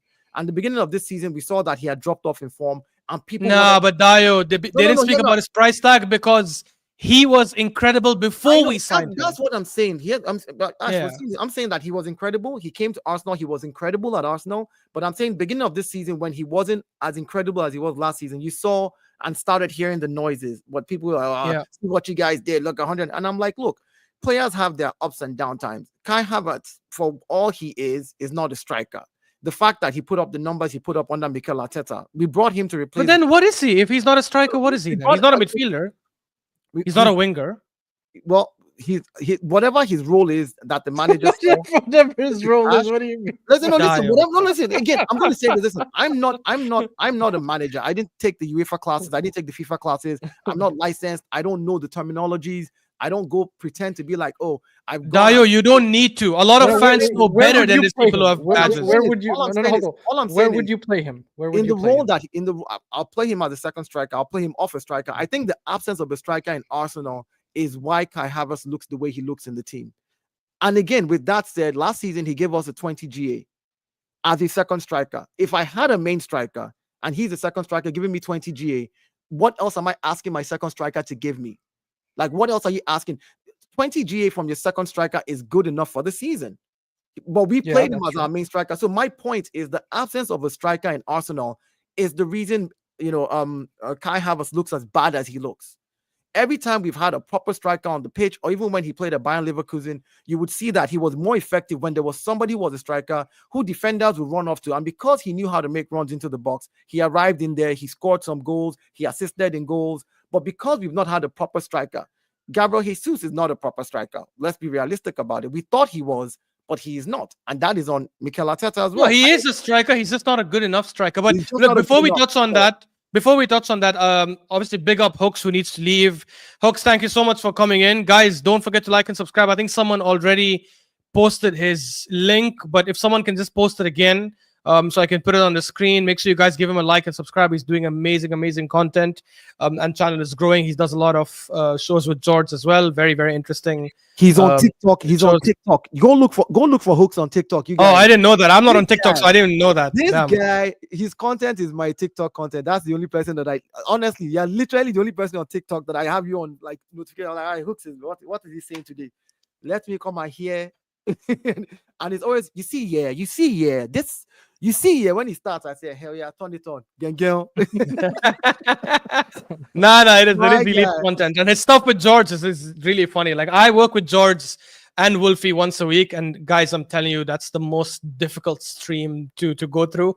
We had a shouting match, George and I, just a couple of days ago, which was a very good stream at Judge Mo's channel. So imagine Hooks, who has to sit and work with him on a regular basis. Yeah, thanks, True Blue Clay, for putting it up. Guys, the channel will also be in the description for all these guys. So make sure you guys give them a follow and like and subscribe. Big up, brother Hooks, bro. Oh, just Dio as well. On a really quick thing, don't want to jinx it, but I should be in America for like the large majority of July, innit? So Text me. You have my number now. Why are you doing this? Text me, bro. I'm saying, because I just saw you. I thought, right, let me know. No, I'm gonna be. I'm gonna hold you down. Where will you be in the States? Where will you be in the States? I'm going Kansas City, and then I should at some point be going to Dallas because it's not far from you, dude. You're my backyard if you come to Dallas now. I think Yeah, my backyard if you show up in Dallas. I'm actually going to Dallas in May for my dad. My parents are in Dallas. I'm going there in May for my dad's birthday. It's like 2 hours drive from me, 2-3 hour drive. And Texas is massive like that. So any 2-3 hour drive is normal. That's a normal drive. That's not like it's not like a journey. I drive 1 hour to work every day and 1 hour back. So an extra 2 hours to where you are is, dude. They'll give you guys a stream from the US, guys. It'll be like the Hooks Dio special. We'll link up. Definitely, man. Bless people. And I'll catch you, man, later. Peace. Big up, Hooks, brother. Big up. Look, Dio, I wanted to pick on something you said. So for starters, because you asked this question about if Havertz plays in the final and then scores, would that vindicate? But for me, it wouldn't. And I'll tell you why. Because people always talk about these things about what if this player does this and all. Does that change? For me, it doesn't change all the other crap we've gone through, because I could then argue that I don't think he himself alone cost us a title or anything. Of course not. Because it was Arteta's decision to play him. It was Arteta's decision to put him as an 8 and all that stuff. But then there's other bad things that have happened, in my opinion, that kind of balance it out. And then my other argument to that would also be, if Kai Havertz scores in a Champions League final to win as a Champions League, I can then argue that if we bought a better striker, that striker probably would have also won as a Champions League, right? Oh, no, this is why I agree. No, all I'm talking about is like, I hear when people talk about the 65 million, and I'm like, okay, well, maybe we can stop talking about the price tag if he's part of the team that actually wins something big from Mikel Arteta. Do you understand where I'm from? I'm not saying it erases the failures of the past. No, nothing erases that. That's going to be there. But what's I think the price pool for the Champions League? But I think I think 100 and something million. 100 and something million, yeah. So he made up for the 65. Yeah, he made No. I don't think it will. For me, the only player that can vindicate himself for that price tag is Havertz by performing consistently. So if Havertz, for example, goes through like Gabriel Jesus, I think we can all agree is flopping with us now, right? But I don't think the signing was a flop, because for what we needed at that time when we were battling top 4, he did his job. He came in. He took us, to top 4. He took us to a freaking title challenge where he was one of our best players. Same with Zinchenko. So I never look at these two players and think, yeah, these are flop signings. They weren't flop signings. Can I say this about last season? I don't think Kai Havertz was a flop signing as well last season.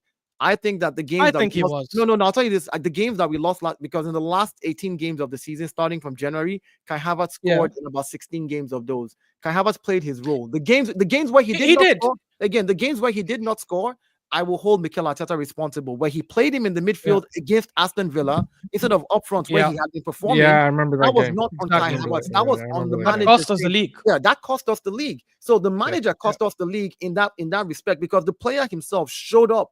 He showed up for 18 games back to back. He carried us through. He was the game against, I think it was Bournemouth or something. Who was it? I think it was Bournemouth, where he scored the last goal, the 3-2 in the last minute that we won that game. But when they brought him in and it was a cross from, I think, Bukayo Saka to the back post, and Kai Havertz just ran in with oh no, it was Brentford. We won 1-0. It was Brentford. Yeah. We won 1-0. Yeah. Those games, let's be honest about it, right? Those games in the 90th minute was a draw if he didn't make those type of runs. Yeah, he had many games. He won us Brentford home and away. He won us Everton. And when the manager last season, I agree with you. Last season, he wasn't a flop. So Last season, he was fine. around and then plays him in the midfield against an Aston Villa where he could have played him in the position where he had been performing amazingly. I put that on the manager. I blame Mikel for that game. So I can't look at Kai Havertz signing and say, "Oh, you're a flop for what you have contributed." If the manager changes the system and that system fails in a particular game, I think that was the one game we lost on in the track in that run-in. Exactly. But I think he's a flop because of obviously this season he's been horrendous even before the injury, and he's not been up to expectations. Started the season, okay, fair. I don't blame him because he's not an 8. He probably didn't ask to play in the 8 position. That was Arteta's choice, so fair enough. We can put that on him. And second half, when he played as a striker, he played really well, which I said the whole summer. This last summer, I was on most channel, I was on South channel, I was on my channel. I was saying, in my opinion, the reason why we should get a striker is because I think that's just a purple patch. I don't think that's who Havertz really is. And he showed that was a purple patch, and it's not who he really is. But the reason why I would still say, and I'll just finish this. The reason why exactly. But the reason why I would still say it's a flop signing is because for 65 million, I don't think he's delivered. Yes, he's had a very good half season, but I don't think that's enough to deliver what we needed to get delivered from a 65 million signing. And Lutfan, I know you're saying in the comment, Havertz cost us the league last season. Every time Arteta put Havertz as a midfielder, but that's not on Havertz though. He didn't ask him. Yes, he sucked as a midfielder. I completely agree. It's one of the worst ever decisions to play someone. I've never seen a worse managerial decision in my whole Arsenal sports career. Paid, right? Yeah, but that's also not on him. That's not like that's not his problem. See, here's the thing about I need fans to understand that when somebody has a good agent that can negotiate a deal on your behalf and you get paid whatever it is that you get paid, that agent was good. The more money a player gets, the agent gets more in percentage. So don't sit here. I'm saying it hinders the club in general to get even better players. Yes, agreed. Yeah, that adds to the fact that he should have spent that money on him. Yes, that's what I mean. Like, but again, here's the thing about it. Here's the thing about it. I don't see. Here's my problem with when Mikel Arteta makes some tactical changes that doesn't make sense. You don't have an out-and-out bagsman striker, right? Which we know we did not have, right? So why is it that you're playing your players with the highest GA should always be the front three? That's what I believe. If you don't have a bagsman, make sure you're having Bukayo Saka, you're having Kai Havertz, who are the people who are giving us goals anyways, right? Those are the only people who are getting goals through. Should be playing. You shouldn't be dropping Kai to the midfield, Havertz to the midfield, when he's one of the people who's giving you goals up front, regardless, because you don't have a striker, right? So my thing is, that's why I blame the manager. He should keep it simple. A lot of times, I think he gets too technical in his own head and tries a new style out and tries something stupid. I want the people with the highest GA in my squad in the front line, because you know why? I don't have a striker. So my best chance of getting any goal is to make sure Kai is there, Saka is there, Martinelli, who has also had a bad season, should be up there. So those are the people that I would be looking to give me, put the crosses in, hold the play from Kai. Let's see, maybe he can run into spaces, play 1-2 touch with you. Odegaard, I understand you're having a bad season, but at least keep the ball ticking. This is where you keep it simple. Just win a game by 1-0 and walk the hell away from it. So guys, this actually brings me to that next topic that I wanted to discuss, which is related to the striker thing. Obviously, I think all three of us can agree Havertz should not be a striker next season, should not be a starting striker. We definitely should be upgrading there, right? Which brings me to the next conversation, because two of the biggest strikers we're being linked with are Isak and Gyokeres. Maybe Gyokeres a bit more, a bit heavier because obviously of the crazy price tag of Isak. But I've been seeing some like shows in the last couple of days where people are discussing the two strikers. Some saying Gyokeres is not good enough, just overhyped. Some saying Gyokeres is actually better than Isak because he's quicker, he's physically stronger, and he's obviously more available, which is obviously quite important. I'm not denying the importance of being available. What do you guys think between Isak and Gyokeres? Do you feel these crazy numbers Gyokeres is racking up in the Portuguese league are just Portuguese league hype, and Isak is definitely the better striker? Or do you feel actually for a team like Arsenal and the way we play and what we need, Gyokeres probably is a better fit? What do you guys think? Sami, I'll start with you. Well, Gyokeres on the eye really does not look technically gifted. He doesn't have that finesse in him. You know, when you see him, you see a very typical football player. You know what I mean? He has the power, he has the pace, and he puts a dead ball into the net. Where Isak is more dynamic. Yes, he can dribble players. He can shoot from out of a really far distance. Of course, I would prefer Isak, like overall, but Isak is a very hefty price. I don't know what it's 130, 120. That's what we heard. But Gyokeres putting those numbers are astronomical. Even if it's a Portuguese league, it's numbers that you really cannot just disregard. You cannot disregard those numbers. The guy is bagging hat tricks every week, you know, or something like that. It's just insane how many hat tricks he had only this season. So for me, we needed that classic 9. We don't have that classic 9. For me, the last striker that Arsenal had, for me personally, was Robin van Persie. That is the last person I consider to be a top striker, and we didn't have that. I mean, Van Persie, and then before that, we had Aubameyang. Aubameyang was a top striker. Aubameyang was. I mean, you got it. Aubameyang. He was okay. He reached the 20 mark. Yes, maybe his attitude took away from how good he was. He was a world-class striker at some point. Yes, but you know, Van Persie at the last season, he went to Man United, and he won them the league right away. That was in 2013. I will never forget that. Yeah. So for that level of Van Persie, I rate him much higher than Aubameyang. For sure. Van Persie is definitely higher than Aubameyang. Yeah, there's no question. Yes. So for me, having Gyokeres with that 70 million euros, I think it's reasonable. And I think he's the bagsman that we really need. And it will. I think. Can I give you?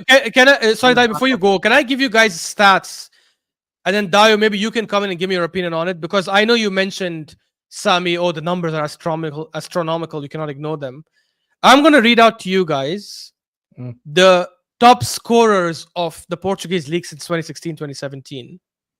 So 2016-2017, Bas Dost with 34 goals, by the way, almost double the next person. Obviously, Bas Dost ended up later going to Wolfsburg and stuff. We all know, big flop, never ever made it. Dutch striker. And then 2017-2018, Jonas, that Brazilian disgusting striker, by the way, with 34 goals. Bas Dost was second with 27. And then the season after was 23 goals, Seferovic, so that was not great. The season after was Pizzi with 18 goals. Okay, fair enough, not that great. Then Partey at Sporting Lisbon with 23, again, not that great. Then Darwin Núñez with 26, by the way, at Benfica before he got his big move. And then Mehdi Taremi with 22, and then finally these last two seasons, Gyokeres with 29 last season and 34 again this season. Hearing those numbers and hearing those names especially, you guys not feel... It's a shit league. This is what you're trying to say. Look, I'm not going to say it's a shit league because obviously Bruno Fernandes and some others have come from there and they've done well. But do you not feel that all the strikers have been top scorers the last 6, 7, 8 seasons there have not been good enough? And maybe Gyokeres, his numbers, of course he's a good striker. I mean, he scored a hat-trick against City and stuff. But do you guys feel that maybe those numbers are super inflated and they don't reflect the real quality of Gyokeres in a league like the Premier League? Dayo, what do you think? I mean, so outside Darwin Núñez, who's come to Liverpool, I think every other striker that has come out of there, has gone to other leagues, and if they didn't do well in those leagues for some reason or the other, I don't know. They didn't, yeah, they didn't do well for some reason or the other. But here's the thing about Victor Gyokeres.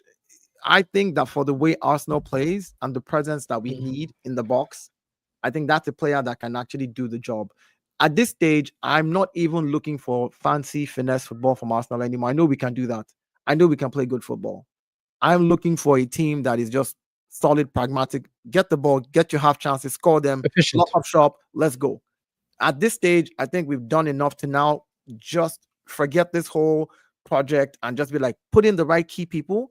Gyokeres, if he gives me half of what he's giving, his team right now next season, this guy has scored about 50-something goals in about 40-something games this season. If he gives me half of that, 25, that's all I'm asking. You give me 25 goals. The days you rest, let Kai Havertz come and give me 12 goals. Let Bukayo Saka give me 15 or 16 goals. Let Martinelli give me 11 goals. Let Gabriel come and give me some defensive goals in like 4 from set pieces or 5. I'll just spread it like that, and I know that season is done. I win. That's all I'm asking for. So with Alexander Isak, I would prefer to have Isak personally, but if we're going to be a big club, then we shouldn't be talking about price tag. If we want to act like big boys, then we should act like big boys. If we feel like Alexander Isak is the Also, real wait. You're going for Gyokeres better than Isak. Is that what you're saying? No, I just spoke about Gyokeres and the numbers because he talked about the numbers in Portugal and all that. And I said, I think he's going to be a good presence for a striker. I don't mind having him, but Isak is my preference. And if we're going, if we're going to sign a striker, if we want to be a big club, we should act like a big club and stop this, penny wise pound foolish thing where we do it's like, oh, pound, it's like, oh, he's going to cost 140. Yeah, okay, well, if you are dead sure that this is the missing piece, like you've done your homework and you're like, listen, I know that if I do this and do this and do this, after this I will win unfailingly, and you're dead sure, then you go ahead and you drop the cash. You make no means about it, because you know that if you win all these games or you do a double or a treble, you've made all that money back. You know that if you are in the Champions League till the final again next season, you're getting a lot of TV rights money, media rights money. You know how much we're making just for those Tuesday night games at the Emirates? It's ridiculous. So if you're dead sure as a manager and as a club and as a business that that's the missing piece, then get him. I don't see why we want to, from my understanding and the little that I know right now is that we're at the point where we can actually spend up to 200, 250 this season. Like we've literally reset our PSR for Arsenal. So if we can spend up to 250 and you know that you need a top striker and it's going to cost you 120, 130, then go spend that on Isak. Go get your midfield backup, 50 million, 60 million to Bumendi, trigger his clause, get whoever else you need to get in there. I mean, in defense, I don't think you need to get anybody anymore. As long as all the guys come back fit, we still have players who are out. There's Calafiori there. We need a winger. There's Tomiyasu. Then get me a winger for 70 million.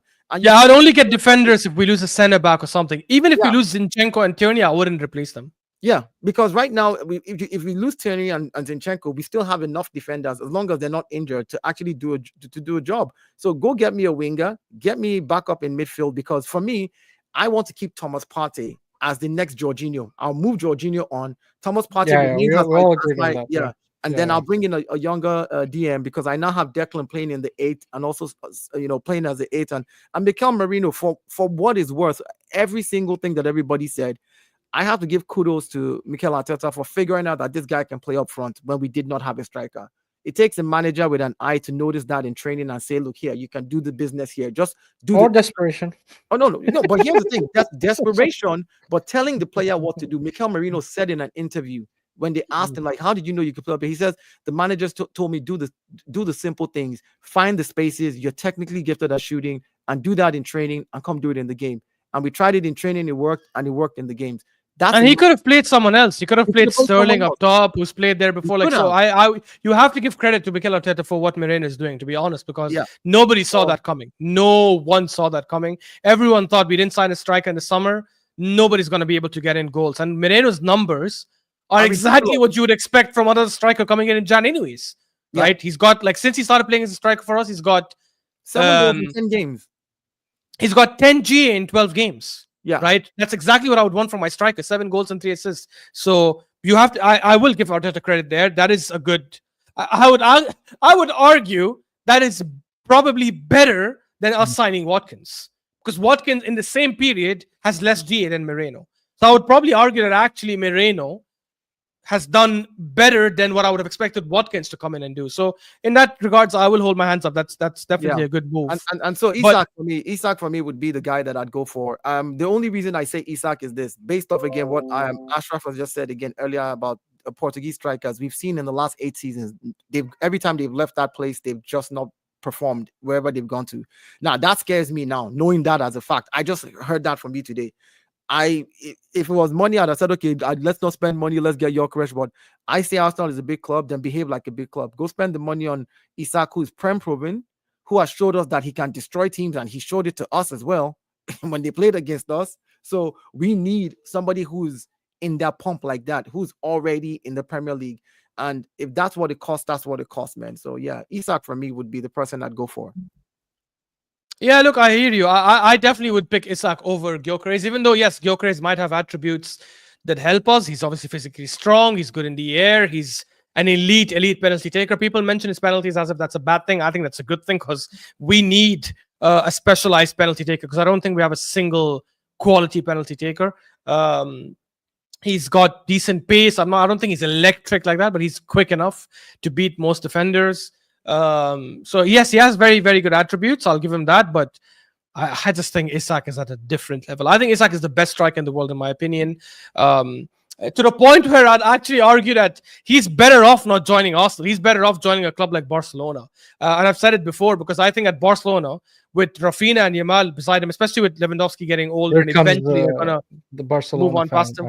No, I'm not a Barcelona fan. I'm just someone who's speaking honestly, like, because there's no other club I can think of where he would go there and have the same impact. But look, between the two of them, if he goes to Barcelona and replaces Lewandowski, dude, they would absolutely cook for the next 5, 6, 7 years because the others are all young.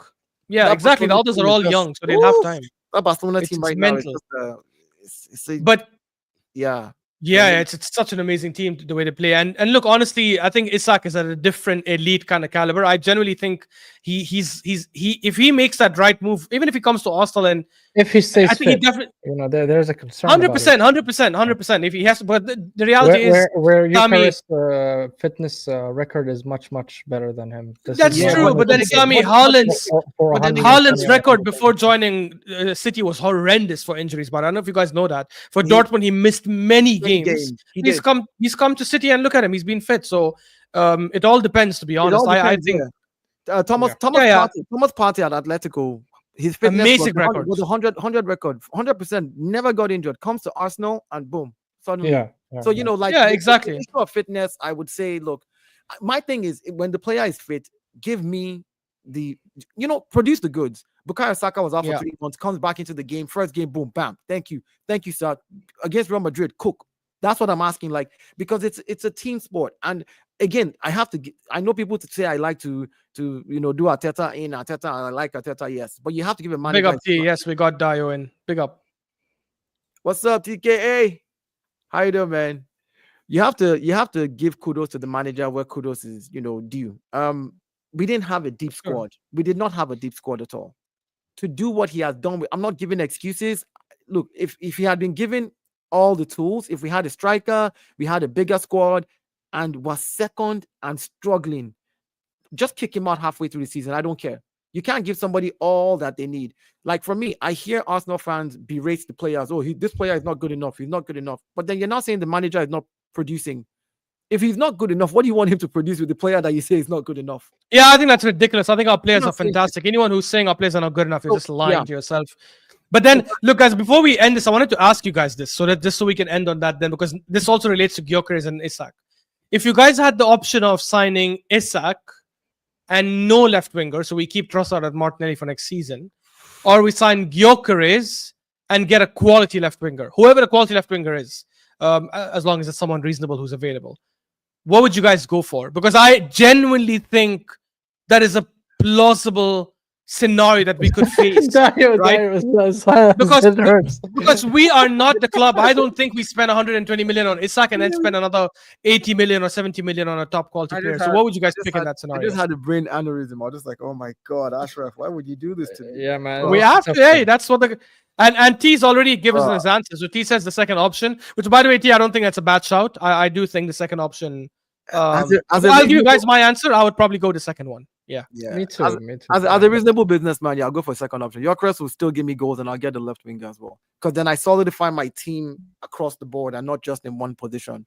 Because if we only do Isak and Martinelli drops a stinker like he did this season and gets injured, and Trossard is a super sub as he is, then that means we're not really effective on the left anymore. We're still depending on down the middle and on the right, Bukayo Saka. And if he gets injured as well, then we're screwed. So yeah, somebody who can play left wing, yeah, and Gyokeres would be my 100%. You know, the thing is, I would have initially said take only Isak. That's fine if I can get the best out of Martinelli and Trossard. But honestly, now I started having such little faith in them because I know there's no consistency. I remember that last game against Palace, and it just pisses me off. That last minute chance we had in stoppage time when Martinelli ran through from the Tierney throw in, and he just had to square it to Saka for a tap in, and he decided to put his head down and continue running. And that's key. That when I think of these things, I realize, yes, we need a striker badly, but we also need a quality left winger because there's so much pressure on that right side because the left side has been super inconsistent. If we get Martinelli of 2 seasons ago, I'll change my answer. I'll say, give me Isak, and that's fine. But unfortunately, I don't think we're getting that Martinelli back. I think we will get him back. I think also a little bit of I think I'm just that guy that likes to just go and dig deep. For someone like Odegaard, for example, for all the complaints that we've gotten, went to look at his medical history record, did a bunch of stuff on Arsenal.com, check this and check that, only to find out that he's been told by the medical team not to overshoot with that left leg because of the injury and the surgery that was done. Like, he's been told not to overshoot. Like, don't kick too hard yet. It's going to take a few more months. You can play.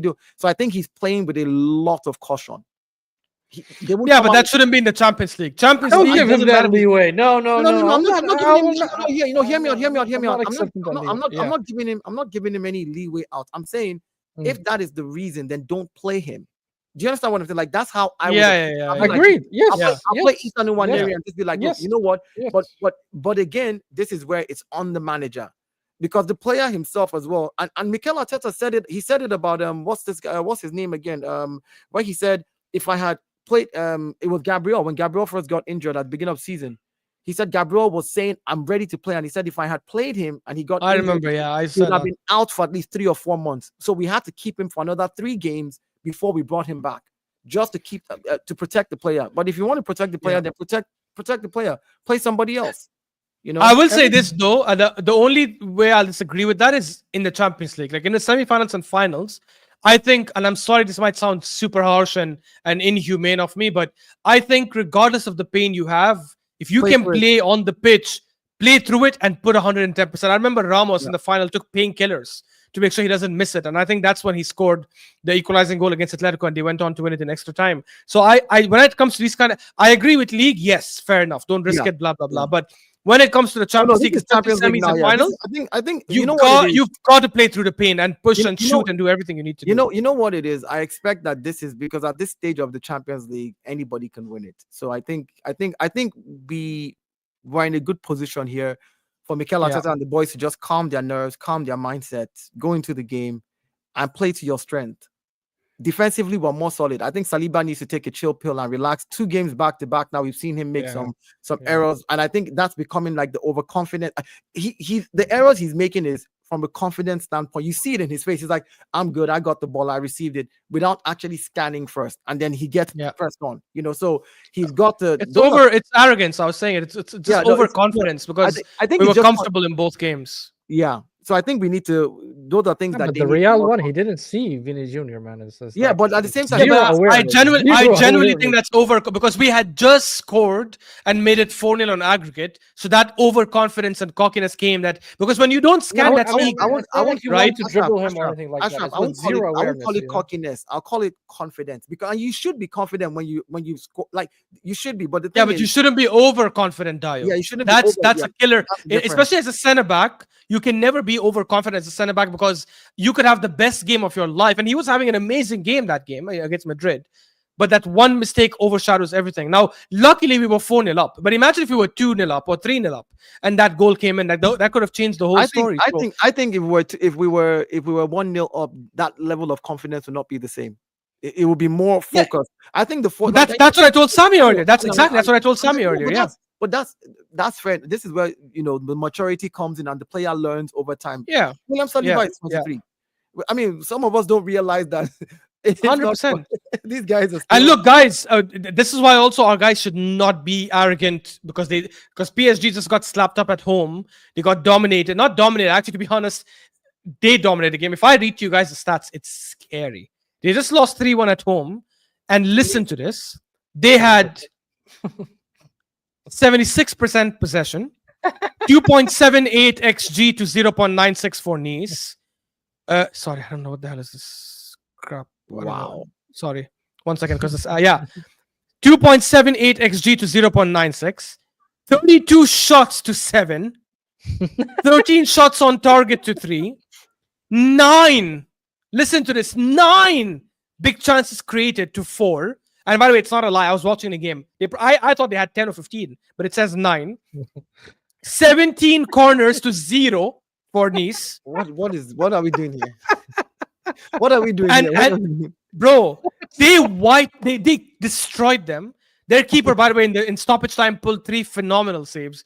If our players look at the scoreline and think, oh my God, like we can kill this team, we are in for a big mistake because even when they lost, they opened them up. However, if Arteta's smart enough and watched this game, and I'm pretty sure he did, you will also notice these guys give so much space defensively because they commit people forward. And Kvaratskhelia and Dembele and Desiree Doué, for all their incredible skills, They don't track if you back. know how, they don't track back, and if you know how to block that side well, then they don't do anything after that. Yeah. Yes, they cross with the left, they cross with the right, but I think it doesn't lead to anything. I think it's going to be a tough game, but we're going to win. I think 100%. PSG. I think if we win the first game by more than 1 goal, I think it's over. I don't think they come back in the second leg. If it's 1 goal, I'd say okay, maybe. But if we win by 2 or more, it's done. It's done. So let's see. But anyways, guys, big up. Thank you so much for obviously tuning in. Obviously, different panel, and we'll obviously look to get the Dio, Hooks, and all these others a lot more in. Very elite content creators who add so much quality to the shows, obviously. Once again, sorry, can I quickly respond? Olu, I see your comment. Don't jinx us, Dio. It's not a jinx. I was on George Moore's show before Madrid game, and they asked me, they put me on full screen. Are you beating Madrid? And I said, we're beating Madrid home and away. I don't have Madrid PTSD. I've never lost to them. The only goal they've ever scored against me, William Saliba gave it to them. So let's not do this nonsense. I'm not Liverpool. I don't have Madrid PTSD. I'm not Man City. I don't have Madrid PTSD. I have Barcelona PTSD. That's a different team entirely because I've seen them do stuff to us. But Madrid, and I've Bayern. never been afraid of. Madrid, I've never been afraid of. I'm not saying they're not better than us. There's a big difference. They may be better than us as a club, bigger than us as a club, have better players than us, but that does not equate to them beating us because they have Arsenal PTSD. Everybody's afraid of Madrid. Madrid is afraid of Arsenal. Thank you, Olu. So don't worry. PSG. Big up. Hey, you guys heard it here. Hopefully, that carries on. Yeah. So guys, obviously, please don't forget to like and subscribe. Let's obviously push up the likes for Saad. Once again, we obviously wish him and his family condolences. And he hopefully should be back next week, and we'll obviously continue back on the next episode on Monday. So yeah, tune in, guys. Big up, everyone, and see you guys in the next one.